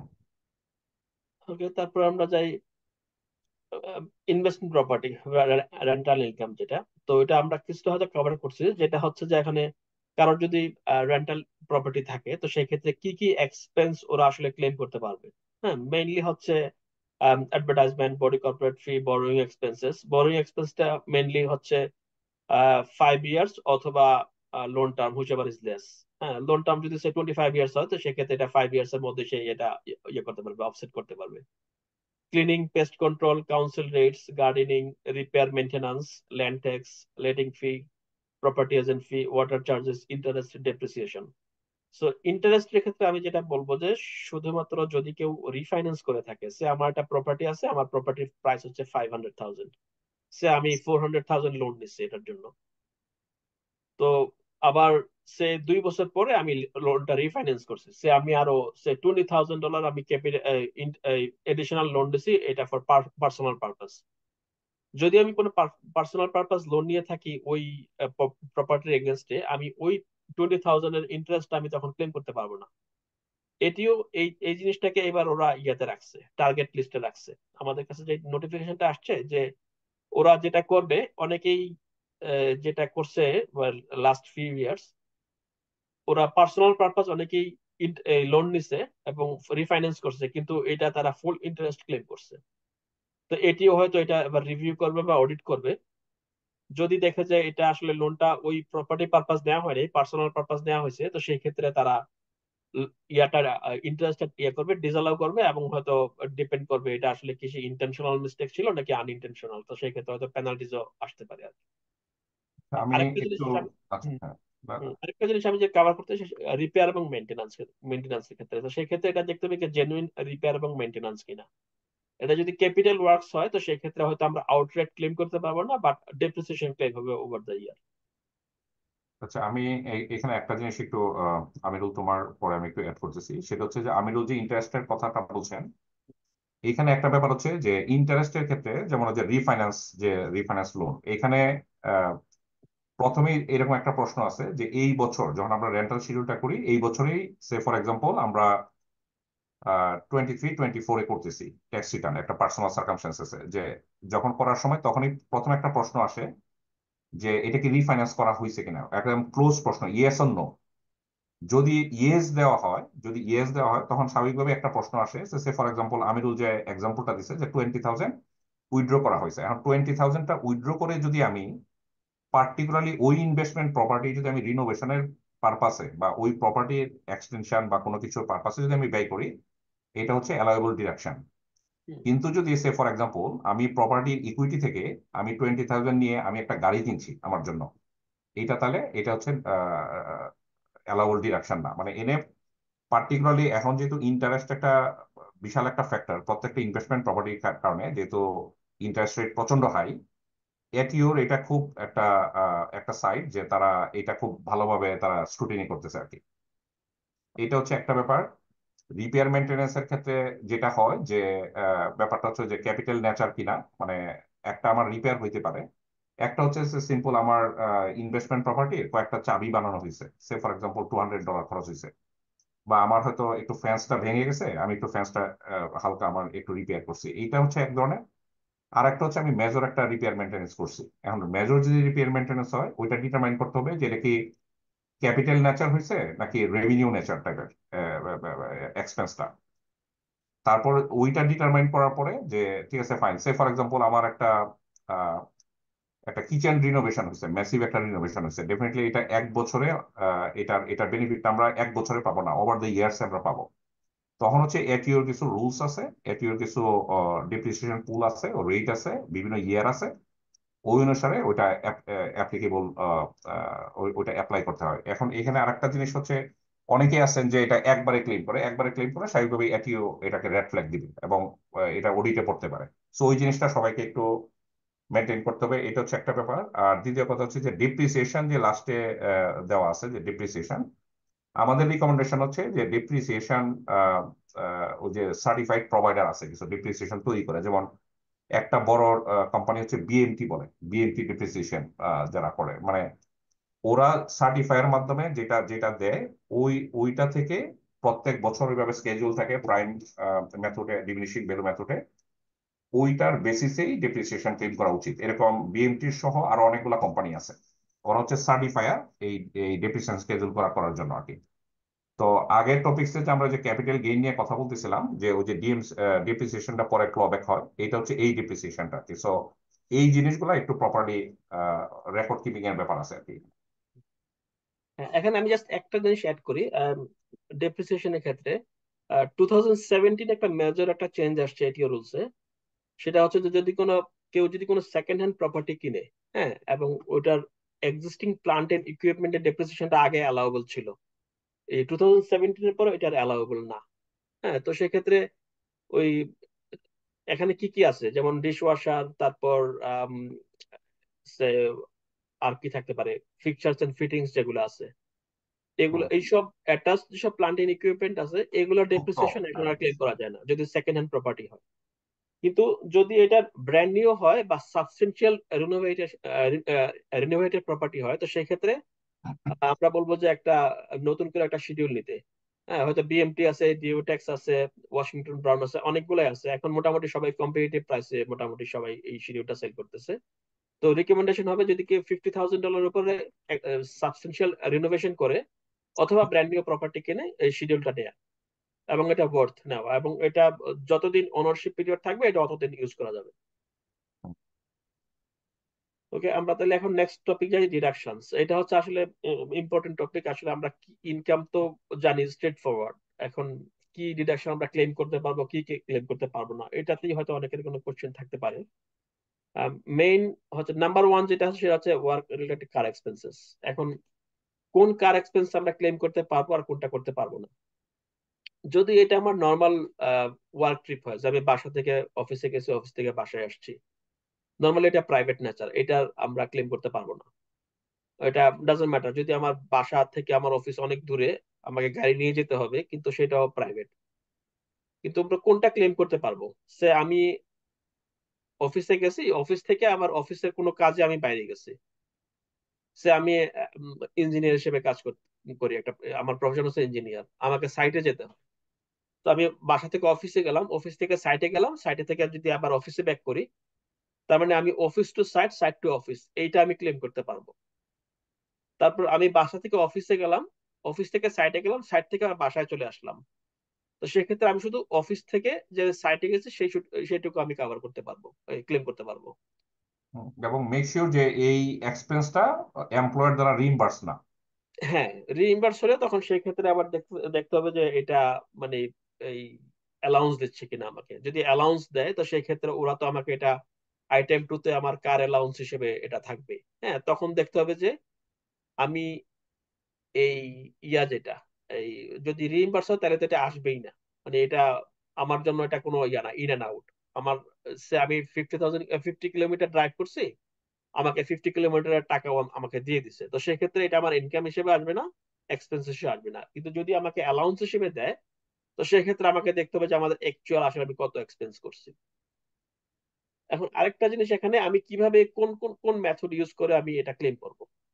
আগে অনেকগুলো মেথড ছিল, 4টা মেথড ছিল, এখন 2টা মেথড মাত্র। একটা হচ্ছে সেন্টস পার কিলোমিটার মেথড, আর হচ্ছে logbook method. Cents per kilometre মেথডটা এপ্লিকেবল তাদের জন্য যারা 5,000 কিলোমিটার বা তার নিচে ড্রাইভ করে। তো সেক্ষেত্রে অনেকেই বলবে যে আমি কি লগবুক কি লাগবে কি লাগবে না।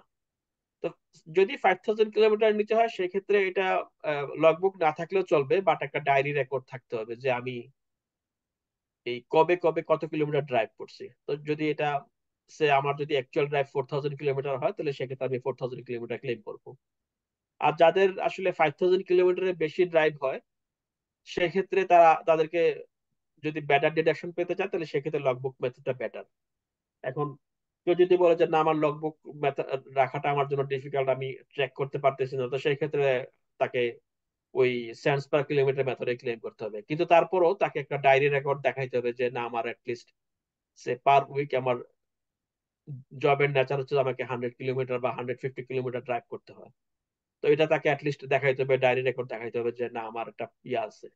এবং ওইটা অনেক সময় এটিও ভেরিফাই করে, হ্যাঁ, এমপ্লয়ারের মাধ্যমে। কেউ যদি আমি কাজ করি লয়ার হিসেবে, আমি ক্লেম করতেছি 20,000 কিলোমিটার অথবা 100,000 কিলোমিটার অ্যাজ এন এমপ্লয়ি, তো সেক্ষেত্রে এটা এটিও হয়তো এটা ইয়ে করবে না, বিশ্বাস করবে না যে একজন লয়ার তার কেন 20,000 কিলোমিটার ড্রাইভ করতে হবে। তো সেই ক্ষেত্রে প্রফেশন ওয়াইজ এটা ভ্যারি করে। আবার কেউ হয়তো মার্কেটিং এজেন্ট হিসেবে কাজ করতেছে, তো ওর জন্য হয়তো দেখা যাচ্ছে যে সে কোম্পানি হয়তো তাকে কার প্রোভাইড করতেছে, অথবা সে তার নিজের গাড়ি দিয়ে সে বিভিন্ন জায়গায় সে মার্কেটিং এজেন্ট হিসেবে কাজ করতেছে। যেমন যদি সে real estate agency, real estate হ্যাঁ, অনেক সময় রিয়েল এস্টেট এজেন্সি ওরা হয়তো একটা অ্যালাউন্সও পায়, তো সেই ক্ষেত্রে অ্যালাউন্স। মোটর ভেহিকেল অ্যালাউন্সটা তার ইনকাম হিসেবে যাবে। আর অ্যাকচুয়াল যে এক্সপেন্স করতেছে সে এটা ক্লেম করবে তার ইয়া হিসেবে, ওয়ার্ক রিলেটেড কার এক্সপেন্স হিসেবে।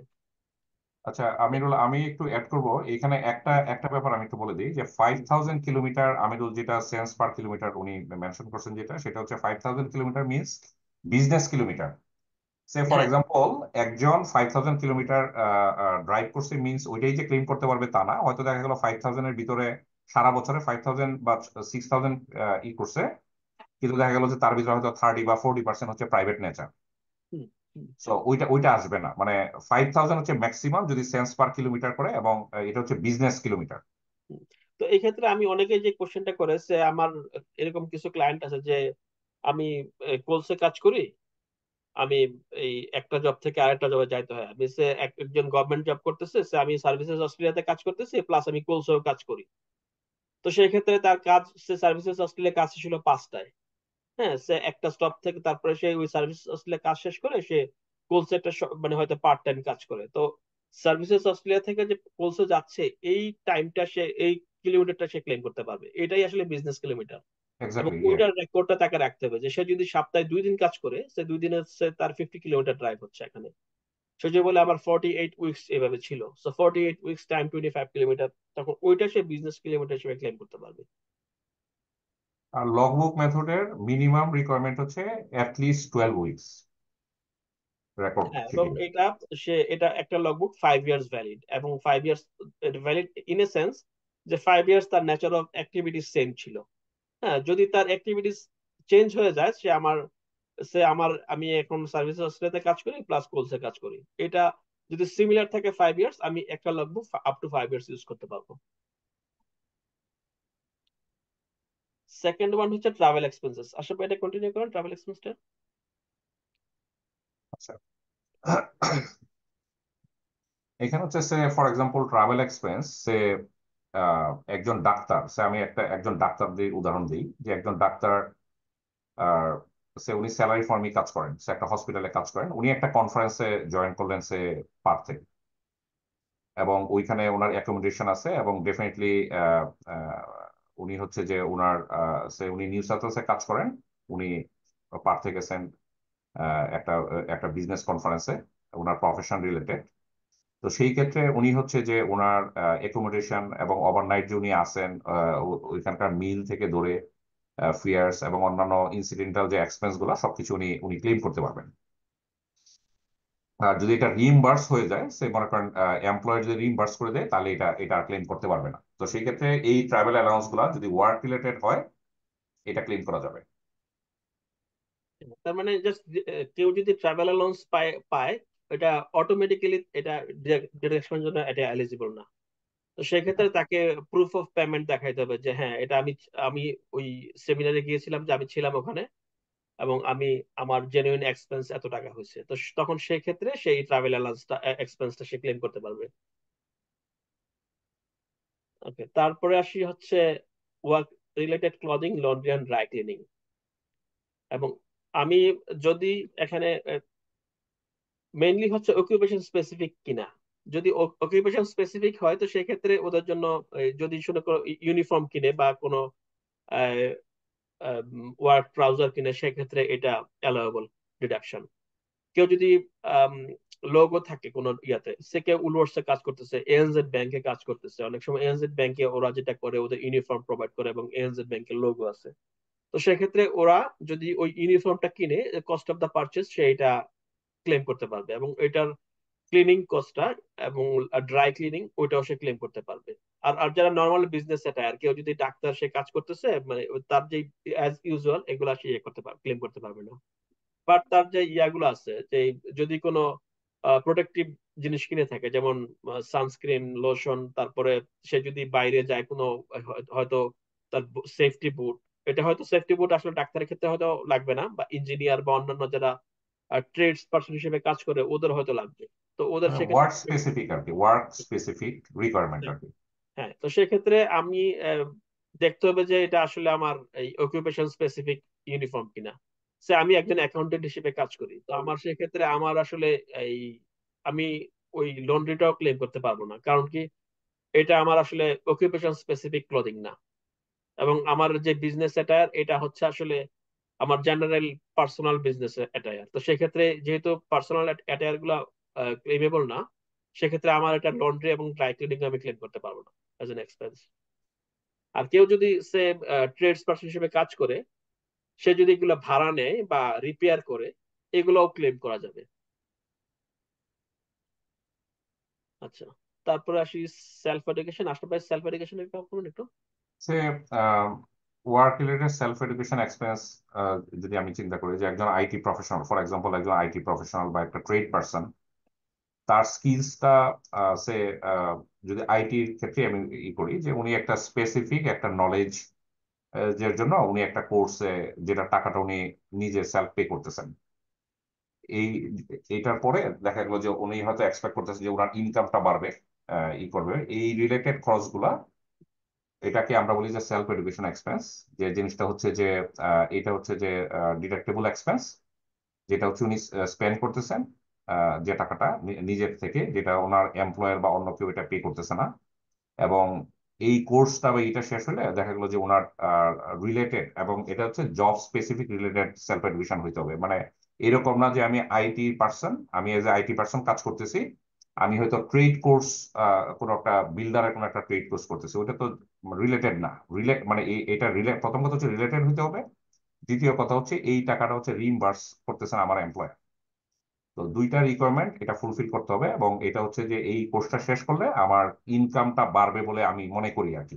এই টাইপের কোনো কিছু যদি এক্সপেন্স হয় এডুকেশন রিলেটেড, তো সেই ক্ষেত্রে এটা হচ্ছে সেলফ এডুকেশন এক্সপেন্স, মানে আমার প্রফেশন স্পেসিফিক রিলেটেড। এটা আর কি, জাস্ট ডিরেক্ট নেক্সাস থাকতে হবে যে আমি একজন অ্যাকাউন্টেন্ট হিসেবে কাজ করতেছি, আমি এখন চার্টার্ড অ্যাকাউন্টেন্সি কোর্স করব বা সিপিএ করব অথবা মাস্টার অফ ট্যাক্সেশন করব। সেক্ষেত্রে যেটা হবে, আমার প্রফেশনাল স্কিলটা বাড়বে, নলেজ বাড়বে, তো সেক্ষেত্রে আমার অপরচুনিটি অফ ওয়ার্ক বাড়বে, অপরচুনিটি অফ ইনকাম বাড়বে। ওইটা আমি ক্লেম করতে পারবো। বাট আমি যদি আরেকটা জব পাওয়ার জন্য অন্য কোনো ট্রেড কোর্স করে থাকি বা অন্য কোনো কোর্স করে থাকি, যে আমি একটা এখন অ্যাকাউন্টেন্ট হিসেবে কাজ করতেছি, বাট আমি এখন আর্টিফিশিয়াল ইন্টেলিজেন্সের উপর একটা কোর্স করলাম, ওইটা আমার জবের সাথে রিলেটেড না, তাহলে সেটা আমরা ক্লেম করতে পারবো না। এখন কি কি আমরা ক্লেম করতে পারবো, যেমন টেক্সট বুক, স্টেশনারি, স্টুডেন্ট ফিজ, অ্যামিনিটিজ, তারপরে কোর্স ফি যেগুলো আছে। তারপরে কোর্স ফি যদি রিইম্বার্স হয়, আশাবাদ যেটা বললো, তো তখন রিইম্বার্স হলে সেটা ক্লেম করা যাবে না। ওকে, তারপরে আমরা আসি other work related expense. Other work related expense এর মধ্যে কি কি আছে, যেমন যেসব অন্যান্য ক্যাটাগরিতে কভার করবে না, এর মধ্যে হতে পারে ইউনিয়ন ফি, ওভারটাইম মিল এক্সপেন্সেস, তারপরে প্রফেশনাল সেমিনার কোর্স এবং conference fee, workshop fee, internet access, cost of call for using phone, তারপরে যদি কোনো অফিস ফার্নিচার ইকুইপমেন্ট থাকে এগুলোর ডিক্লাইনিং ভ্যালু মানে ডেপ্রিসিয়েশন, আর হোম অফিস এক্সপেন্স। আর অন্যান্য যেসব এক্সপেন্স গুলো যেগুলা হয়তো আমার হতে পারে, আমি টুলস কিনছি, রিপ্লেসমেন্ট কিনছি, এইসব। হোম অফিস এক্সপেন্সটা হচ্ছে এখানে এখন আসলে একটা ইম্পর্টেন্ট টপিক, কারণ কোভিড এর পরে অনেকেই ওয়ার্ক ফ্রম হোম করতেছে। তো সেই ক্ষেত্রে অপশন হচ্ছে এবার দুইটা, অ্যাকচুয়াল মেথড আর 67 পার আওয়ার মেথড। এখন দুইটা মেথড একটু ইজিয়ার। এখন আগে যেটা ছিল, কেউ যদি লাস্ট ইয়ার বা তার আগে যেমন 80 সেন্ট ছিল, এবং সে সেপারেট ইন্টারনেট এবং টেলিফোন ক্লেম করতে পারতো, কিন্তু এবার এটিও রেস্ট্রিক্ট করে দিয়েছে যে অনলি কেউ যদি অ্যাকচুয়াল মেথডে ক্লেম করে, তাহলে তার সে বাসার ইন্টারনেট ডেপ্রিসিয়েশন এগুলো আছে সেপারেট ক্লেম করবে, অথবা 67 সেন্ট পার আওয়ারে ক্লেম করবে। 67 সেন্ট পার আওয়ারে সবকিছু কাভার হয়। তো যদি কেউ এখন দেখতে হবে তার জন্য কোনটা বেটার অফ, যদি তার অ্যাকচুয়াল মেথডে বেটার অফ হয়, তাহলে সে অ্যাকচুয়াল মেথডে ক্লেম করবে, আদারওয়াইজ 67 মেথডটা সে ইউজ করবে। তার এখানে একটা জিনিস মামুন একটু, হ্যাঁ এনে একটা জিনিস আমি বলি যে যেমন এখানে আরেকটা কথা আছে, এ নিয়ে আদার ওয়ার্ক রিলেটেড এক্সপেন্স, বা ওই যে the decline value in of year home office furniture lifting. যেমন এখানে আমি একটা উদাহরণ দিই, আর একটা জিনিস এটা হয়তো অনেকের জন্য অ্যাপ্লিকেবল হতে পারে। অনেকে আছে যে সে ফর এক্সাম্পল একজন ডাক্তার, উনি দেখা গেল যে ওই যে ভিডিও কলে অনেক সময় রুরাল এরিয়ায় বা বিভিন্ন জায়গায় হয়তো পেশেন্ট দেখতেছেন বা পেশেন্টের সাথে ফোনে কথা বলতেছেন, বা এই যে আমরা যেরকম জুম মিটিং এ কথা বলতেছি, দেখা গেলো একজন ডাক্তার তার পেশেন্ট দেখতেছেন ওই আইপ্যাডে ভিডিও মোডে বা কিছু। এখন এই আইপ্যাডটা হচ্ছে সে ফর এক্সাম্পল উনি $1,500 দিয়ে কিনছেন। তো সেই ক্ষেত্রে আহ, এই জিনিসটা হচ্ছে ডিডাক্টেবল এক্সপেন্স, বাট এটা হচ্ছে ডেপ্রিসিয়েশন পুলে যাবে, মানে সরাসরি 1,500 করা যাবে না, যেহেতু এটা মোর দেন $300। তো সেই ক্ষেত্রে হচ্ছে যে এইটাও ক্লেম করা যাবে, যেহেতু এটা ওয়ার্ক রিলেটেড এক্সপেন্স, কিন্তু এটা হচ্ছে ডেপ্রিসিয়েশন পুলে যাবে, এবং এটার বেনিফিটটা ওই ট্যাক্স পেয়ার হচ্ছে ওভার দ্য ইয়ার্সে পাবেন, নট অনলি এক বছরে না, বেশ কয়েক বছরে পাবেন। এটা এটা হচ্ছে একটা।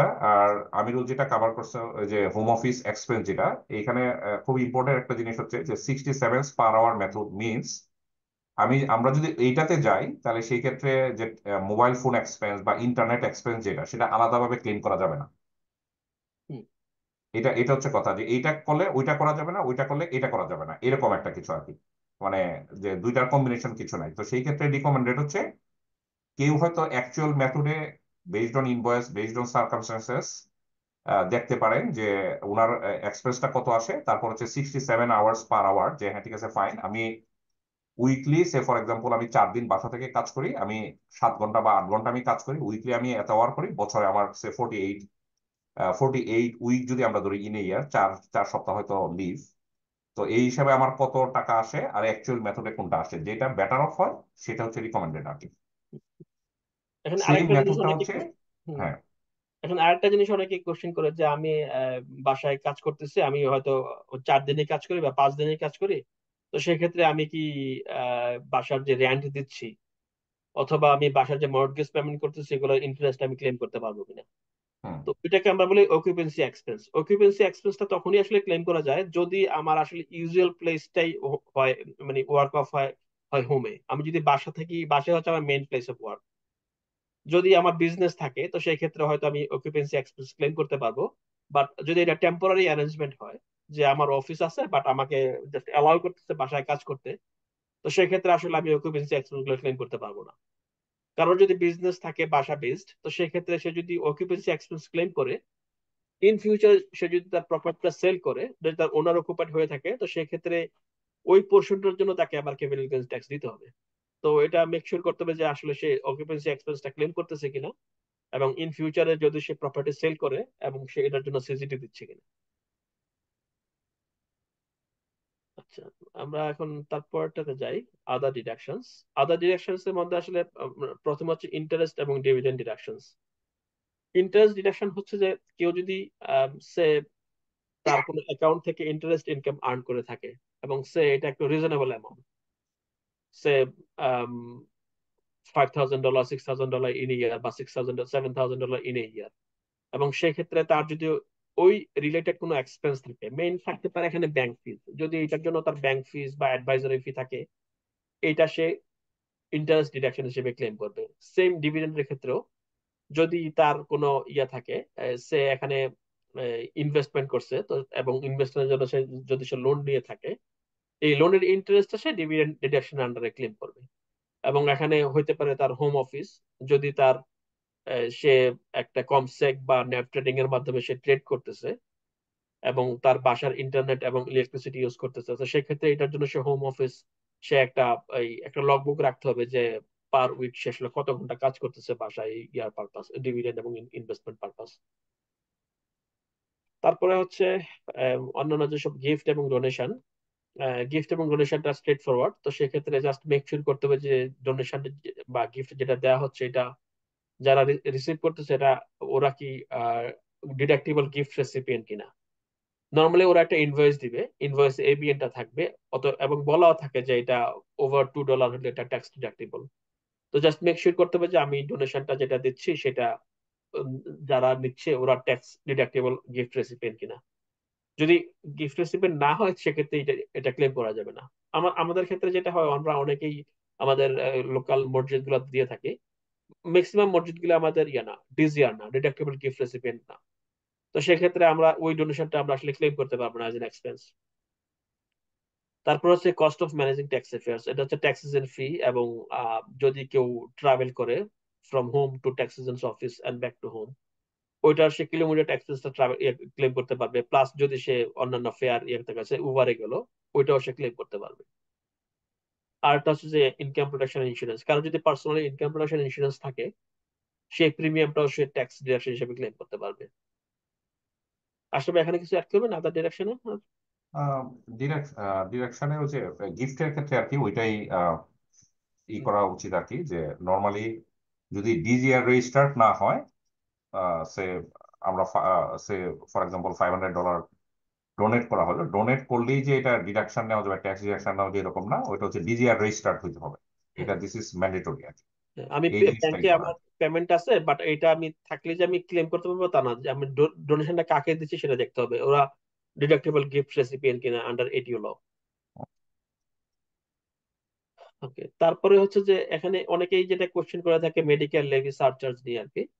এবং যাদের ইনকাম, এখানে এটিওর একটা ইয়ে আছে এবারের থ্রেশহোল্ড হচ্ছে কেউ যদি সিঙ্গেল, তার যদি $90,000 উপরে যদি ইনকাম হয়, তো সেই ক্ষেত্রে তাকে, তার যদি private appropriate private health insurance না থাকে, তাকে মেডিকেল লেভি সারচার্জ দিতে হবে। এবং ওই মেডিকেল লেভি সারচার্জটা on top of medical levy. Medical levy সবার জন্যই, আনলেস যদি কেউ যদি এক্সামিশনের জন্য কোয়ালিফাই না করে, তো সেই ক্ষেত্রে তাকে মেডিকেল লেভি সারচার্জ দিতে হবে। এখন যারা এই ফ্যামিলি, ফ্যামিলিদের ক্ষেত্রে হচ্ছে 180,000 অর মোর, যদি বাচ্চা থাকে তখন ওই প্রতিটা ডিপেন্ডেন্টের জন্য 1,500 করে ইনক্রিজ হবে লিমিটটা। এখন যাদের ওই ইনকাম এক্সিড করবে ওই ইয়াটা, এই থ্রেশহোল্ডটা, তো তাদেরকে medical levy plus medical levy surcharge দিতে হবে যদি তাদের প্রাইভেট হেলথ ইন্স্যুরেন্স না থাকে। তো আমি বলবো যে যাদের আসলে ইনকাম অ্যারাউন্ড 200,000 ফ্যামিলি ইনকাম, তো সেই ক্ষেত্রে প্রাইভেট পেশেন্ট হসপিটাল কভার থাকাটা বেটার। কারণ আমার এক হচ্ছে যে আমার অনেক সময় অনেক কিছু মেডিকেয়ারে কভার করে না, প্লাস মেডিকেয়ারে কভার করলেও অনেক সময় দেখা যায় যে আমাদেরকে ডাক্তারের ওই অ্যাপয়েন্টমেন্ট বা ইয়ার জন্য অনেকক্ষণ ওয়েটিং পিরিয়ড থাকে অনেক। আমার প্রাইভেট হেলথ ইন্স্যুরেন্স থাকলে আমার হয়তো আমি একটা প্রেফারেন্সটা পাবো, এবং এট দ্য সেম টাইম আমি আমার মেডিকেল লেভি সার্চার্জটা থেকে আমি রিলিফ পাচ্ছি। এখানে মামুন আমি একটা ছোট্ট জিনিস অ্যাড করব। এখানে একটা জিনিস হচ্ছে রিকমেন্ডেড, যেটা হচ্ছে যে একটা হচ্ছে যে না আমার প্রাইভেট হেলথ ইন্স্যুরেন্স আছে, কিন্তু এখানে আমরা যেটা বলবো যে private health insurance hospital cover আছে কিনা এবং সেটা 365 ডেজ আছে কিনা, এটা হ্যাঁ, মেক শিওর করা। 365 থাকলে তার মানে হোল ইয়ারের জন্য সে সার্চার্জ থেকে ইয়ে পাবে আর কি, রিলিফ পাবে। হ্যাঁ, আর যদি এক্স্যাক্টলি এটা ওই জিনিসটা পার্শিয়াল ইয়ার হয় তাহলে পার্শিয়াল ইয়ারের জন্য পাবে। পার্সিয়ালি আর কি, হ্যাঁ। সো ট্যাক্স বেনিফিটের জন্য সেটা হচ্ছে যে মেক শিওর করা যে private patient hospital cover 365 days hmm. আছে কিনা, লাইক আমার পলিসিটাতে। আচ্ছা, এখন আমরা আমার কাছে একটা, আমি একটা হয়তো এই এটির কিছু একটা ইয়ে আছে, টুল কিট থাকে। ওরা যেটা করে অনেক সময় ওই বিভিন্ন প্রফেশন অনুযায়ী টিপিক্যাল ডিডাকশন কি হবে, ওরা একটা ইয়ে দিয়ে দিছে। মানে আমি যদি লিঙ্কটাতে ক্লিক করি,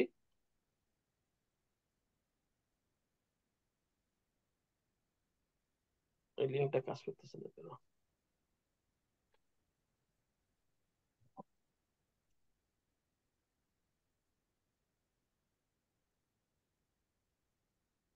এটা হচ্ছে টেক্সট টাইম। আমার স্ক্রিনটা তো সবাই দেখতেছেন তাই না? হ্যাঁ, হ্যাঁ, দেখা যাচ্ছে। আচ্ছা, টেক্সট টাইম টুল কিট জেনারেল, এটার মধ্যে ওরা এটিও কিছু প্রফেশন ওয়াইজ কিছু ইয়ে দিয়ে দিচ্ছে। যেমন এগ্রিকালচারে কেউ যদি কাজ করে, তারপরে কেউ যদি ক্লিনার হিসেবে কাজ করে, কেউ যদি ইঞ্জিনিয়ার হিসেবে কাজ করে, ওদের টিপিক্যাল ডিডাকশন তারা কি ক্লেম করতে পারবে, একটা ওরা গাইডলাইন দিয়ে দিছে। যেমন car expense you can claim, you can claim, এই ধরনের কিছু দিয়ে দিছে। তো আমি বলবো যে যারা যেই প্রফেশনে আছে, ওরা যদি এই এটিওর এই সাইটটাতে গিয়ে যদি দেখতে পারে, ওদের জন্য এটা better to get some idea about how they can claim as deduction. এখানে ওরা অনেকগুলা ক্যাটাগরি কভার করছে। মোরলেস মোটামুটি সবাই এগুলো হয়তো ইউজ করতে পারবে আর কি, লয়ার বা নার্স, প্যারামেডিক, পাইলট, মোটামুটি সবাই এগুলো একটা ইয়ে করতে পারবে। তো কেউ যদি কারো কোনো ডিডাকশন নিয়ে কোশ্চেন থাকে, এইটা 1 পেজের একটা বা 2 পেজের একটা এই টুল কিট, এটা খুব ইউজফুল এবং হ্যান্ডি। হুম। আচ্ছা, এখন আমাদের প্রেজেন্টেশনটা মোটামুটি এখানেই শেষ। যদি কারো কোনো কোশ্চেন থাকে, আমরা হয়তো এখানে আমরা আনসার করতে পারবো আর কি। থ্যাংক ইউ আশরাফ ভাই, না আমিরুল ভাই। কারো কোনো কোশ্চেন আছে?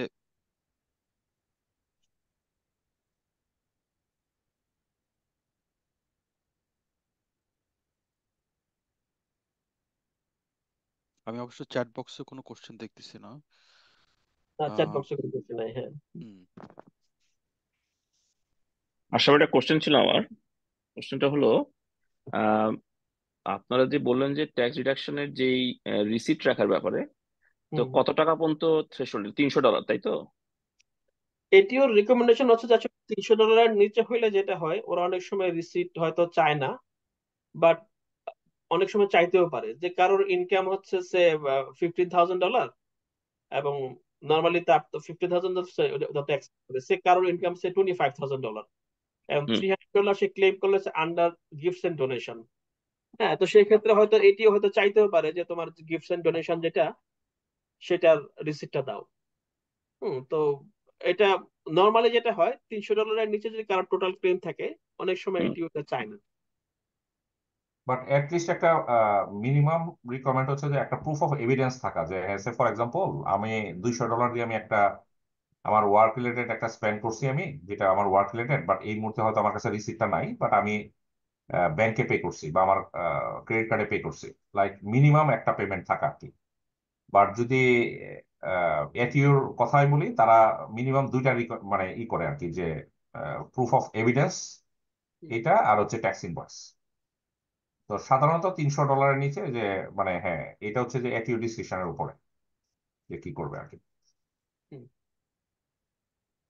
তবে একটা কোশ্চেন আসছে, if a business car gets changed within 5 years of logbook time, can the same logbook be used for a new car? এটা হচ্ছে রিকমেন্ডেড নতুন গাড়ির জন্য আরেকটা লগবুক ক্রিয়েট করা। কারণ লগবুক যেটা হয়, এটিও যে লগবুকটা অ্যাকসেপ্ট করে, সেটা হচ্ছে ওটার মধ্যে আমার ওই যে গাড়ির রেজিস্ট্রেশন নাম্বারটা দিতে হয়। হ্যাঁ, তো এটা রিকমেন্ডেড আরেকটা লগবুক বানানো, যেহেতু আমার গাড়িটা চেঞ্জ হয়েছে।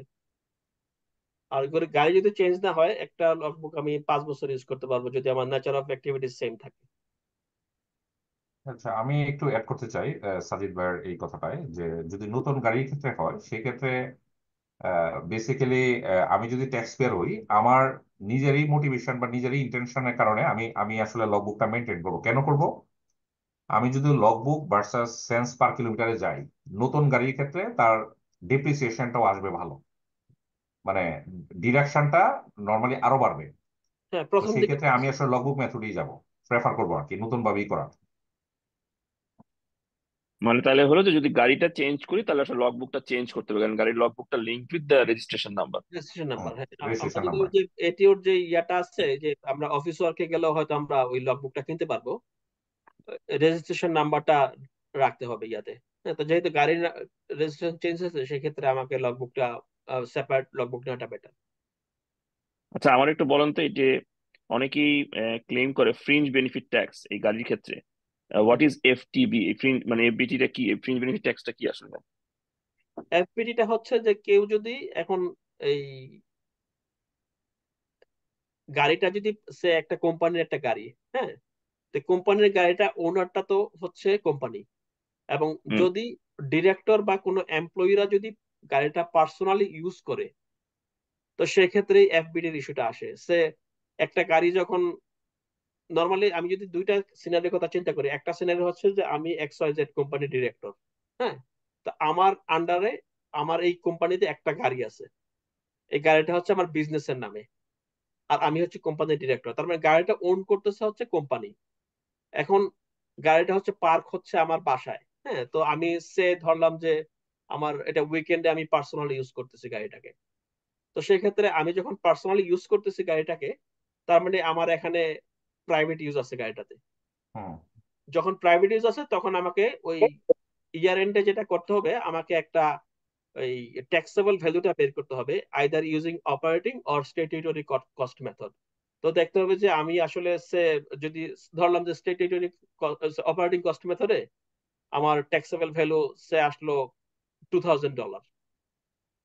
এই $2,000টা যদি এমপ্লয়ি যদি রিইম্বার্স করে এমপ্লয়ারকে, তো সেই ক্ষেত্রে এটার কোনো এফবিটি আসবে না।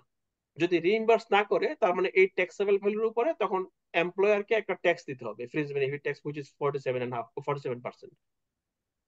ওইটা তখন এমপ্লয়ারের জন্য এক্সপেন্স। হ্যাঁ, এটা এফবিটি এক্সপেন্স হিসেবে ইউজ করবে, যেহেতু সেই গাড়িটা তার এমপ্লয়িকে পার্সোনাল ইউজের জন্য দিছে। আর যদি আমি দেখি যে এমপ্লয়ির ক্ষেত্রে যদি আমি একটা গাড়ি নেই স্যালারি স্যাক্রিফাইস করে, হ্যাঁ, তো সেই ক্ষেত্রে এমপ্লয়িকে আবার ওই এফবিটি দিতে হবে গাড়ির উপরে।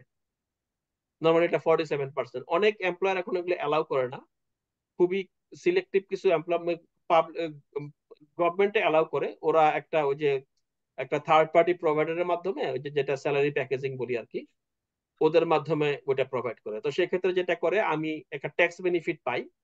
ট্যাক্স বেনিফিট হচ্ছে আমার স্যালারি যদি হয় 100,000, আমাকে তখন মান্থলি একটা ইনস্টলমেন্ট দিতে হয় গাড়ির জন্য।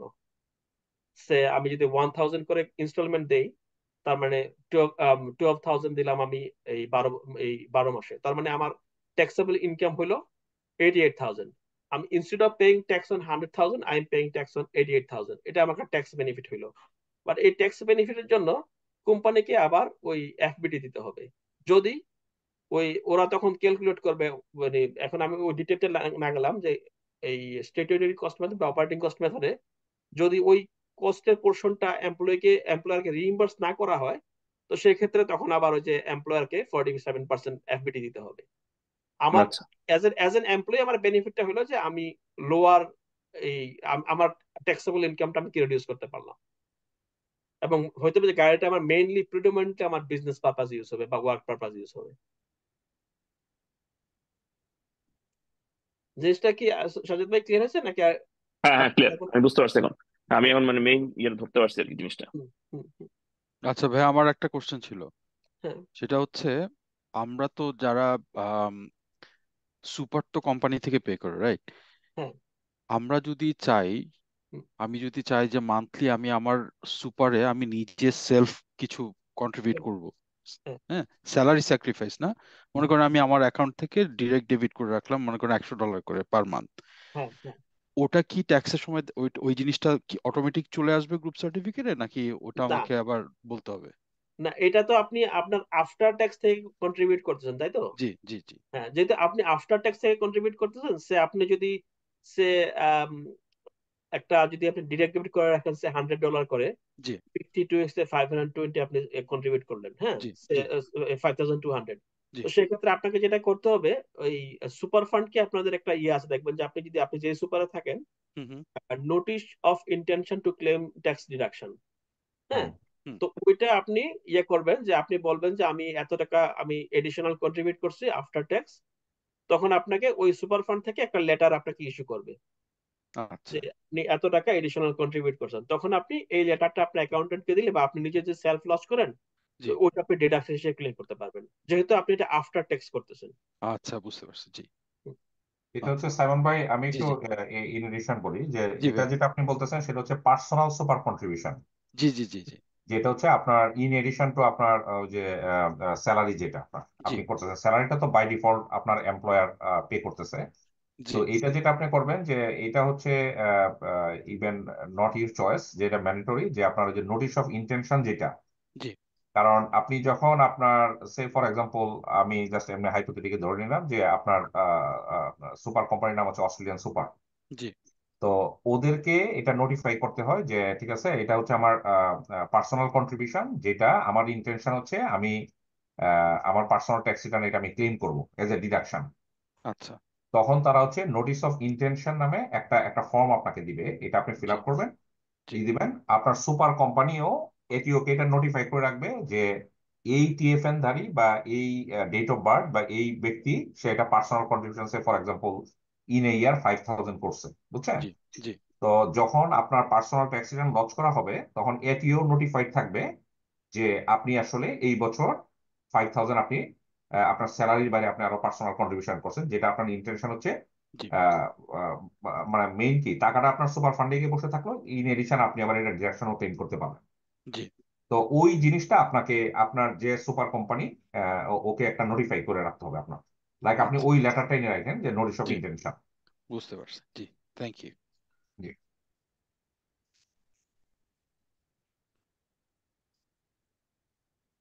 আর কি কারো কোশ্চেন বন্ধু, আছে? আর কোনো প্রশ্ন তো নাই মনে হয়।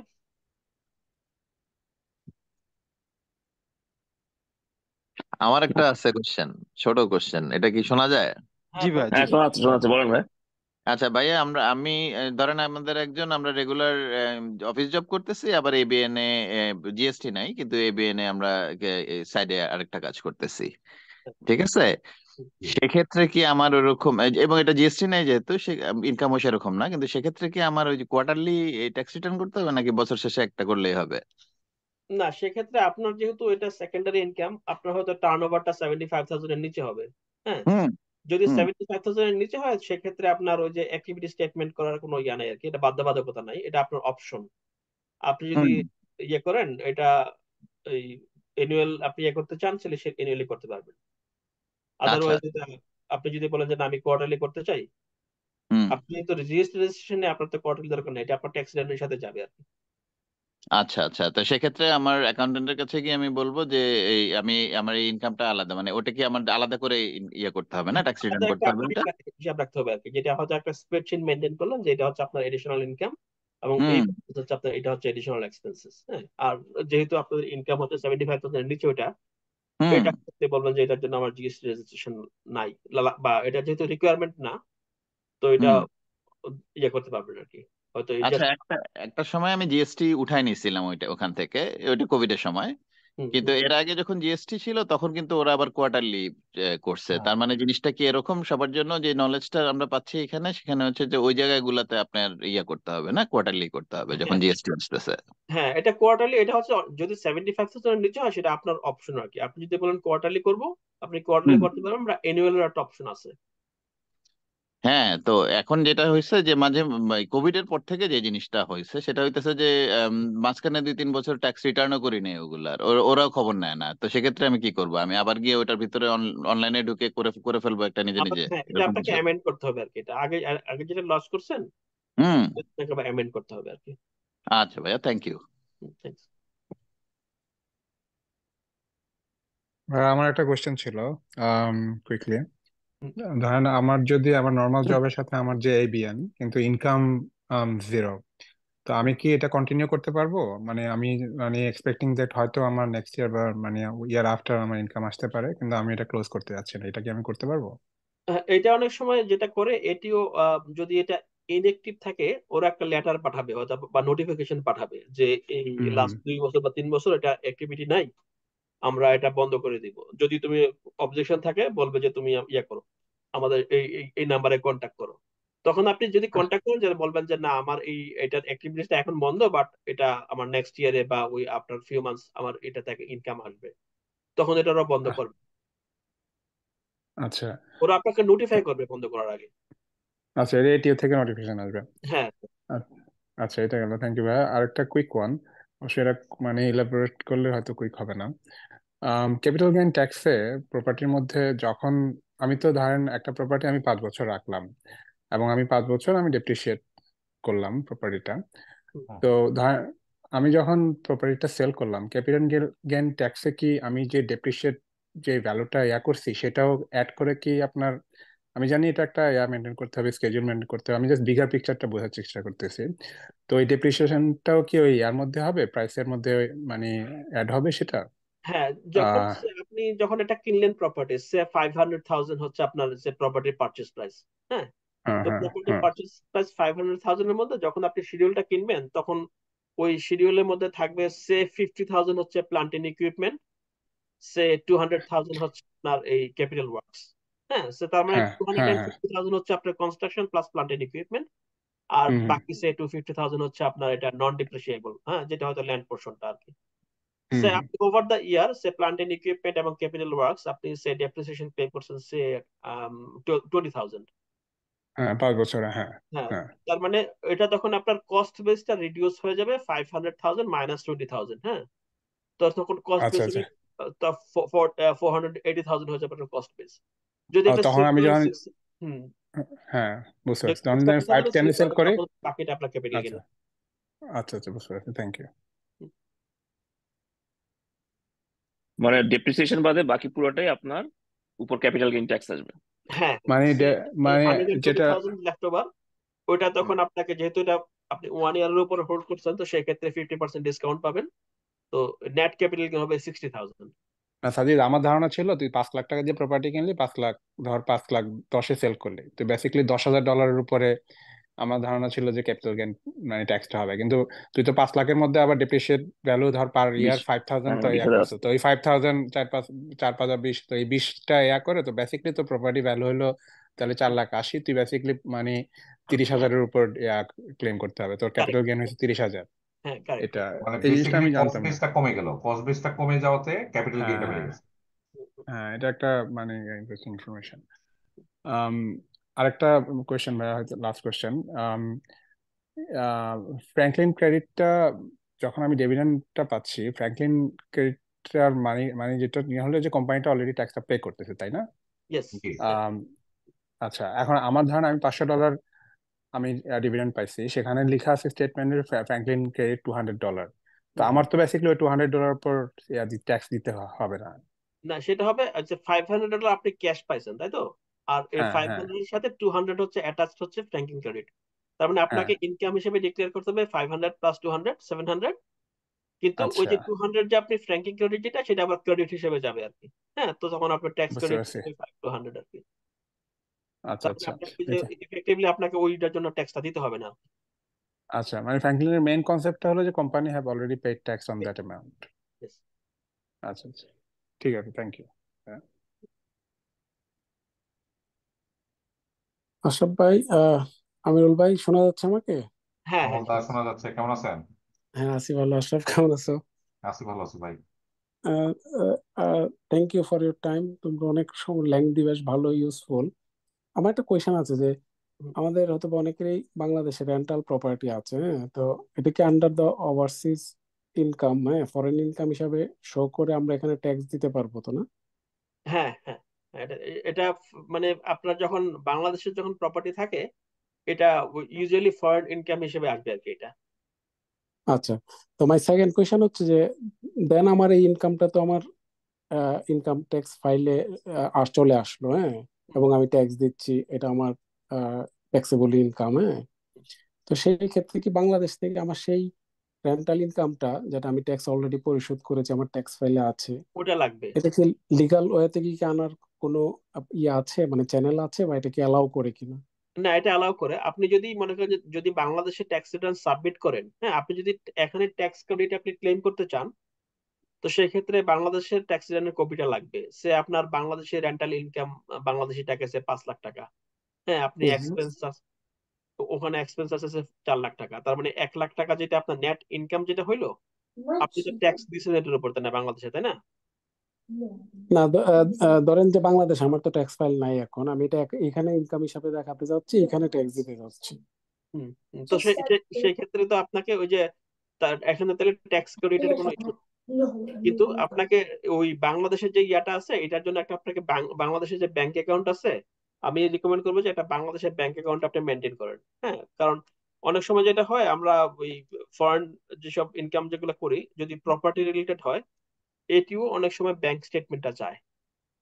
তারপরে আমাদের আচ্ছা ওয়ার্কিংসটা চায় যে এটার রেন্টাল ইনকাম এবং মাইনাস রেন্টাল এক্সপেন্স, তো নেট অ্যামাউন্ট যেটা, সেটা আমাদেরকে ফরেন এক্সচেঞ্জ রেট দিয়ে কনভার্ট করতে হয়। তো ওই ক্যালকুলেশনটা তারা চায় আর কি। আচ্ছা। না, আমার কথাটা হচ্ছে যে আমরা জানি যে বাংলাদেশ থেকে আসলে টাকা, মানে ফরেন কারেন্সি আনা যায় না, তো না, সেই এটা ক্ষেত্রে এটা ফরেন কারেন্সি আনার ব্যাপার না। এটা হচ্ছে যে মনে করেন যে আমরা ইনকামটা। যারা অস্ট্রেলিয়ান রেসিডেন্ট, তাদের ইনকাম তো ওয়ার্ল্ড ওয়াইড ডিক্লেয়ার করতে হবে, তাই না? এখন টাকা ওরা ওই অস্ট্রেলিয়ান গভর্নমেন্ট যেটা দেখবে যে আমি আমার যে ইনকামটা আছে বাংলাদেশে, যেটা আমার ইনকামটা হচ্ছে, আমার বাংলাদেশের অ্যাকাউন্টে এটা মেনটেন করতেছি আমি, এবং ওই ইনকামটা আমি কি আসলে আমার অস্ট্রেলিয়ান ইনকাম ইনকাম ট্যাক্সে ডিক্লেয়ার করতেছি কিনা। এখন ওরা ওইটা দেখবে না যে এটা কি লিগেল ওয়েতে আনলাম কি আনলাম না। আচ্ছা, না, এখন আমি যদি সেই টাকাটাই আমি আনতে চাই, হ্যাঁ আমি ওইটা জানতে চাচ্ছি যে আমি ট্যাক্স দিলাম, হ্যাঁ, হ্যাঁ আমি মানে যেটা আমার বাইলো, আমি সমস্ত কিছু প্রসিডিউর ফলো করলাম, হ্যাঁ, করে আমি ওই ইনকামটার উপর ট্যাক্সও দিলাম, হ্যাঁ। কিন্তু আমার যে বাংলাদেশে ধরেন ধরেন যে টাকাটা আছে ব্যাংকে, আমি কি সেটা কি অস্ট্রেলিয়াতে রেমিট করতে পারবো ইন এটা লিগাল এটা ওয়ে? দাদা, এই অ্যান্সারটা আমি বলি। এই অ্যান্সারটা জিনিসটা হচ্ছে যে এটা হচ্ছে সেন্ট্রাল ব্যাংক, যেটা বাংলাদেশ, হুম হুম। বাংলাদেশের ওই পারমিশন গুলা ওইগুলা নিয়ে আপনাকে এটা আনতে হবে আর কি। জিনিসটা হচ্ছে এরকম, আচ্ছা, যদি মানে স্কোপ দেয়। কিন্তু এটা আচ্ছা হচ্ছে এইখানকার মানে এই অস্ট্রেলিয়ার এটা কল না। কারণ অস্ট্রেলিয়ার আপনি এখানকার ট্যাক্স পারপাস রেসিডেন্ট হিসাবে আপনি সবকিছু ওয়ার্ল্ড ওয়াইড আপনার ইনকামটা ডিক্লেয়ার করতেছেন। এখন ওইখান থেকে টাকাটা যখন আপনি আনবেন, সে মনে করেন ফর এক্সাম্পল আমি ধরলাম যে আপনার একটা প্রপার্টি আছে, এটা যেটা আপনি রেন্ট আপনি ডিক্লেয়ার করতে চাচ্ছেন, বা এটার অ্যাসেট বিল হচ্ছে এত বা সবকিছু আপনি ডিক্লেয়ার করছেন, ঠিক আছে, দ্যাটস ফাইন। এটা হচ্ছে একটা পোর্শন। আরেকটা পোর্শন হচ্ছে যে ভবিষ্যতে, হ্যাঁ, সে ফর এক্সাম্পল আপনি এটা বিক্রি করে টাকাটা এনে আনতে যাচ্ছেন, ওই করটা হচ্ছে বাংলাদেশের রুলস রেগুলেশন পারমিট করে কিনা। যেমন আমি আপনাকে মাঝখানে এনে একটা কথা বলি, এখন পর্যন্ত বাংলাদেশের সাথে ডাবল ট্যাক্সেশন এগ্রিমেন্ট নাই অস্ট্রেলিয়া। আচ্ছা বুঝছেন যে আমরা যারা ডুয়েল ন্যাশনাল, বাংলাদেশ প্লাস এখানে, মানে এখন পর্যন্ত ডাবল ট্যাক্সেশন এগ্রিমেন্ট বাংলাদেশের সাথে নাই অস্ট্রেলিয়া। যেমন ইন্ডিয়া আচ্ছা আছে, ব্যাংকক আছে, আরো বেশ অনেকগুলা কান্ট্রি আছে, এই এশিয়ারও অনেকগুলা কান্ট্রি আছে, কিন্তু আচ্ছা বাংলাদেশের সাথে এখন পর্যন্ত নাই। এটা কি কোনো স্পেসিফিক কারণ আছে আশরাফ, নাকি না আমরা আসলে এটা অথবা করতে পারি নাই, বা দাদা কিনা আসলে আমাদের ল্যাকিংস? এটা এটা গভর্নমেন্ট ইনিশিয়েটিভ লাগে আর কি, যেটা আচ্ছা এখন পর্যন্ত নাই আর কি। দাদা আমি একটা জিনিস বলতে পারি, আমি জানি না, আমিরুল হচ্ছে দাদা আমার পরের ব্যাচ। আপনি তো মনে হয়, আপনি মনে হয় 15 ব্যাচ না দাদা? 15 ব্যাচ, হ্যাঁ 15। আচ্ছা, যেমন আমি বলি 16 ব্যাচের একজন আছেন মহিউদ্দিন ভাই। হুম হুম হুম 16 ব্যাচের মহিউদ্দিন ভাই, উনি আমার ওই ঢাকা ইউনিভার্সিটি একই হলে আমরা ছিলাম। আচ্ছা উনি ওই যে স্ট্যান্ডার্ড চার্টার্ড ব্যাংকের ডিরেক্টর ছিলেন আর কি। তো উনি কিছুদিন আগে ওই বাংলাদেশের সিএ এবং আইসিএম এর হচ্ছে ওই রেগুলেটরি অথরিটি আছে একটা, এটা হচ্ছে যে ওই জয়েন্ট সেক্রেটারি লেভেলে, হুম উনি হুম স্ট্যান্ডার্ড চার্টার্ড ব্যাংকের ডিরেক্টরের পদটা ছেড়ে ওই পোস্টে জয়েন করছিলেন আর কি। তো উনি এখন ইউকে তে থাকেন, আইসিএডব্লিউ এর আবার মেম্বার উনি আর কি। তো আমার যেহেতু হল থেকে ওনার সাথে পরিচয়, উনি একটা কাজ করে গেছেন অস্ট্রেলিয়ার সাথে, হুম হুম। বাংলাদেশ থেকে কেউ সিএ যদি কোয়ালিফাই করে, আপনি আচ্ছা কিন্তু, আমি জানি না এই জিনিসটা আপনি জানেন কিনা, গত 2 বছর আগে থেকে, 2 বছরও হয় না, 1.5 বছর আগে থেকে অস্ট্রেলিয়ার সি এর সাথে এটা মার্চ করে গেছে। ওটা বুঝছেন? আমি শুনেছিলাম, হ্যাঁ আমি হ্যাঁ, আপনি শুধু শুনেছিলাম ক্যাপস্টোন, আপনি শুধুমাত্র ফাইনাল যেটা ক্যাপস্টোনটা ওইটা দেওয়ার পরে এই এই কাজটা হচ্ছে মহিউদ্দিন ভাই করে গেছে। মহিউদ্দিন ভাই ওই সিআইসিএম এর বাংলাদেশ গভর্নমেন্টের হেড ছিল আর কি, ওই জয়েন্ট আচ্ছা সেক্রেটারি হিসেবে। হুম তো উনি যখন এটা কাজ করছে, আমারও পরিচিত এখানে ওই ধরেন আমাদের 14 ব্যাচ, আমাদের 10 ব্যাচ, 12 ব্যাচের অনেক বড় ভাই আছেন। হুম আমি আমি যতজনকে পারছি আমি মেসেজটা দিছি, ওনারা আবার ওইটা তখন মাইগ্রেশন করে ফেলছেন। তো ওই আচ্ছা আপনার ওই প্রশ্নের সাথে এটাও একটু রিলেটেড। এখন যেটা হচ্ছে যে আসলে এই ডাবল ট্যাক্সেশন এগ্রিমেন্টটা করা বা এটা ইনিশিয়েটিভ নেওয়া, এটা বাংলাদেশ থেকে বলেন, এর থেকেও যদি আমরা কিছু করতে পারি, তো এটা হয়তো আমাদেরও একটা কল আর কি সবার। আচ্ছা আচ্ছা, মানে এটার জন্য কি আমরা লুজার হচ্ছে কিনা প্রবাসীরা আর কি, এটা হ্যাঁ, যে ডাবল ট্যাক্সেশন এটা না থাকাতে? এটা এটা যেমন সে ফর এক্সাম্পল মনে করেন, আপনি দাদা মনে করেন যে এখানে অস্ট্রেলিয়ায় আপনি কাজ করতেছেন, আপনি ধরেন দুবাইয়ে কাজ করতেছেন, বা আপনি ব্যাংককে কাজ করতেছেন। এখন দেখা গেল যে আপনি ব্যাংককেও ট্যাক্স রিটার্ন লজ করতেছেন, আপনি এখানেও করতেছেন, অস্ট্রেলিয়া তো ডেফিনেটলি আপনি করতেছেন এই ইয়েতে। এখন ব্যাংককে যে আপনি ট্যাক্সটা দিয়ে আসতেছেন বা আপনি ট্যাক্স রিটার্নটা করতেছেন, ওই ট্যাক্স রিটার্নটার কপি দিয়ে, যখন ওই যে আমরা যেটা বলি ফরেন ইনকাম ট্যাক্স অফসেট ফিটো যেটা, তো আপনি তো ওই আচ্ছা বেনিফিট আপনি তো আসলে দুই জায়গায়, যদিও দেখাচ্ছে দুই জায়গায় আপনি দিচ্ছেন, কিন্তু আপনি এক জায়গাটা তো আবার অফসেট হিসেবে আপনি ক্লেম করতে পারতেছেন, যেহেতু ডাবল ট্যাক্সেশন এগ্রিমেন্টটা আছে। এগ্রিমেন্ট আছে, হুম, হুম। হ্যাঁ, বাংলাদেশের সাথে এটা নাই। ইভেন আমি আমি চেক করছি ইন্ডিয়ার সাথে আছে, আরো কয়েকটা কান্ট্রির সাথে আছে, মানে এশিয়ারই অনেকগুলো কান্ট্রির সাথে আছে। আর ইউকে, ইউএসএ, ওইগুলো তো, নিউজিল্যান্ড, ওইগুলো তো বহুদিন আগে থেকেই আছে। তো আচ্ছা এইটার আচ্ছা সাথে আমি এই কারণেই বললাম যে সিএটা মনে করেন ওই যে আমাদের ব্যাচের মহিউদ্দিন ভাই উদ্যোগ নিয়ে মোটামুটি, কারণ ওনার সাথে আমার ওই সেই স্টুডেন্ট লাইফ থেকে আমার আমার এক ব্যাচ সিনিয়র আর কি, ওনার সাথে পরিচয়, আপনি হয়তো দেখলেও তারা চিনবেন, ডিপার্টমেন্ট তো হুম ডেফিনেটলি হুম দেখছেন। হুম। তো উনি উদ্যোগটা নিয়ে ওইটা এক্সিকিউট করে, ইভেন উনিও এখন আর ওই ডিপার্টমেন্ট ইয়েতে নাই, উনি ইউকেতে চলে গেছেন। আচ্ছা আচ্ছা। তো এইটা না, একটা হয়তো আপনি যেটা বলছেন, এটা এটা একটা হয়তো আমি বলবো যে এটা আপনি, আমি, আমিরুল বা আমাদের অনেকেরই একটা কল আসলে, এটা যদি হয় সবারই উপকার হতো। এটা আসলে ইস্যুটা কিন্তু কখনো আসে নাই, এবং এখানে যখনই গভর্নমেন্ট অফিসিয়াল বা মিনিস্টার বা এখানে আসে, আমি কখনোই শুনি নাই এই ইস্যুটা কেউ রেজ করতে আর কি অফিসিয়ালি, যে এটা গভর্নমেন্ট থেকে কেন উদ্যোগ নেওয়া হচ্ছে না। এনিওয়ে, এটা হচ্ছে ডিফারেন্ট কল, আমি ওটা নিয়ে আর আমি ইয়ে করি আমি না। দাদা হ্যাঁ একটা খাবো, জিনিস আমি আমি এটা ময়লা আপনাকে বলতে ফেলাচ্ছি। পারি, আমি হুম, একটা জিনিস আপনাকে বলতে পারি যে আমার ধরেন আপনি হয়তো চিনবেন, আমার একটা ফ্রেন্ড আছে রঞ্জিত নাম, ও নর্ডেমে, আমার ব্যাচমেট হুম, নর্ডেমে। হুম, হুম। ও বাংলাদেশ ব্যাংকের এডিশনাল ডিরেক্টর এখন। আচ্ছা, রঞ্জিত কে চিনি, হ্যাঁ হ্যাঁ রঞ্জিত, হ্যাঁ, হ্যাঁ। হুম, ও যেহেতু বাংলাদেশ ব্যাংকে আছে, সেন্ট্রাল ব্যাংকে আছে, যদি এক সময় আপনি আমি বা আমরা সবাই করতে পারি হয়তো। ও আমার একদম কলেজ ফ্রেন্ড, যেহেতু আমার বেস্টমেট ঢাকা ইউনিভার্সিটির কলেজ ফ্রেন্ড, আমার খুব ক্লোজ। এবং হুম আপনি তো তার চিনেনই, ভালোভাবেই চিনেন। ও এডিশনাল ডিরেক্টর এখন ওই বাংলাদেশ ব্যাংকে। হুম হয়তো হুম। একটা উদ্যোগ নিলে ও ওদিক থেকে সে হয়তো কপারেট করবে আর কি। মানে আচ্ছা, এটা কারোর না কারোর উদ্যোগ নিতে হবে আর কি দাদা। এবং এটা হ্যাঁ, নিলে সত্য আমার কথা, আপনি যে প্রশ্নটা করছেন আমি খুবই এপ্রিসিয়েট করি। এটা ইস এ ভেরি বিগ কল, এটা সবারই উপকার হবে। এবং আমার ধারণা, আশরাফ, এই উদ্যোগটা হয়তো আমি আমি জানি না যে কেউ নিয়েছে কিনা, মনে হয় উদ্যোগটা আসলে নেওয়া হয়েছে কিনা, but we can try definitely. হ্যাঁ, তুমি যদি ইয়ে করো, একটু যদি জি। ওয়ার্ক ব্যাক জাস্ট কিছু ইয়ে গ্রাউন্ড ওয়ার্ক করো যে how we can proceed, we can try least. হ্যাঁ, ট্রাই করার, ধরো গভর্নমেন্ট লেভেলে, এখানে হাই কমিশন লেভেলে বা বাংলাদেশ ব্যাংক লেভেলে আমরা সব জায়গায় রিচ করতে পারবো। হ্যাঁ, hmm. So if you can show some light the way, then we can try list. Even আমার ব্যাচের একজন আছে জয়েন্ট সেক্রেটারি, ও ফাইন্যান্স এন্ড ব্যাংকিং ডিপার্টমেন্টে আছে, অ্যাডমিন ক্যাডারে, ওই অ্যাকাউন্টিং এরই। ও সেও নরডিমিয়ান, ওই আমাদের ব্যাচমেটই কমার্সের নরডিমিয়ান ও আছে। পরে ওই যে ইলিয়াস চিটাগাং ডিসি ছিল, ওরাও আছে এখন ওইদিকে, ওই সবাই জয়েন্ট সেক্রেটারি লেভেলে। মানে একটা উদ্যোগ নিলে ওরাও হয়তো ভালো লেভেলে হেল্প করবে। বাংলাদেশ ব্যাংকে তো রঞ্জিত আছে। আমার হ্যাঁ আমার মনে হ্যাঁ। হয় এটা কেউ করে নাই মনে হয় দাদা। আমার মনে হয় আমাদের একটা আশরাফ ভাই, যদি আপনি যদি একটু গ্রাউন্ড ওয়ার্ক করে আমাদেরকে জানান, এবং স্পেশালি দাদাকে, তাহলে আমার মনে হয় একটা পিটিশন আমরা দিতে পারি হাই কমিশন থ্রুতে, বাংলাদেশ মিনিস্ট্রি, ফরেন মিনিস্ট্রি এবং ইয়েতে। Hmm. It will work out. এটা থাকলে কিন্তু ওইটা অনেকের আসলে জন্যই ভালো। যে কোনো লেভেলে রিচ করা যাবে লিস্ট। হ্যাঁ, আমরা যদি ধরো হ্যাঁ, ওয়েটা কিন্তু দেখাই। অফিসিয়াল একটা পিটিশন হুম, দিতেই হবে, মানে দিতে হবে যেটা হ্যাঁ আসলে হ্যাঁ, একটা হয় নাই, যে পিটিশনটা গেলে তখন হয়তো নাড়াচাড়া দিয়ে বসবে আর কি সবাই। হুম। ওইটাই আমাদের প্রসেসটা জানা দরকার যে কিভাবে আসলে ইয়ে করতে হবে, but definitely we can do something least. হ্যাঁ, মানে সাজিদ ভাই, এইখানে যেমন আমাদের প্রফেশনে এই সি এর ব্যাপারটা কিন্তু এখানে অনেকদিন ধরে ঝুলেছিল আর কি, বুঝছেন? হুম। যে এটা পরে যে মহিউদ্দিন ভাই উদ্যোগ নেওয়াতে এখন কিন্তু অস্ট্রেলিয়ার সাথে এই এই এই ব্যাপারটা অলরেডি ইন লাইনে চলে আসছে আর কি। যাক, এটা তো ভেরি গুড নিউজ। এটা আর কোনো সেটাই। বছর আগে হয়েছে আর আর কি। কোনো ইভেন কোশ্চেন আছে কারো? আমাদের এই পরিচিত অনেকেই এখন এখান থেকে লাইসেন্সটা নিচ্ছেন আর কি, এই অস্ট্রেলিয়া থেকে। ফ্যান্টাস্টিক। আর কারো কোনো কোশ্চেন আছে? আচ্ছা, যদি কোশ্চেন না থাকে, বিগ থ্যাঙ্কস টু আশরাফ ভাই এন্ড আমিরুল ভাই। আপনারা বিরাট সময় দিচ্ছেন, আপনি স্টেপ বাই স্টেপ প্রত্যেকটা অ্যাপ্রোচ বলছেন। Thank you very very much, অসংখ্য ধন্যবাদ। আশরাফ ভাই তো নরডি মেনে, এই জন্য অসংখ্য ধন্যবাদ। আমিরুল ভাইকে একটা স্পেশাল থ্যাঙ্কস, উনি বাংলাদেশ যাবে 2 দিনের মধ্যে, তার মধ্যে সময় দিচ্ছেন। হ্যাঁ, থ্যাংক ইউ ভেরি মাচ। কারো যদি কোশ্চেন না থাকে, তাহলে আমরা আজকে রাতের জন্য এখানে শেষ করতেছি। আম, এই পুরা ভিডিওটা রেকর্ডেড, ক্লাউড রেকর্ডেড, আমি এটা আবার দিয়ে দিব ফেসবুকে, এবং মেম্বারদের কাছে আমি শো দিয়ে দিব। আপনারা যদি কেউ শুনতে চান তাহলে শুনতে পারবেন পরবর্তী সময়।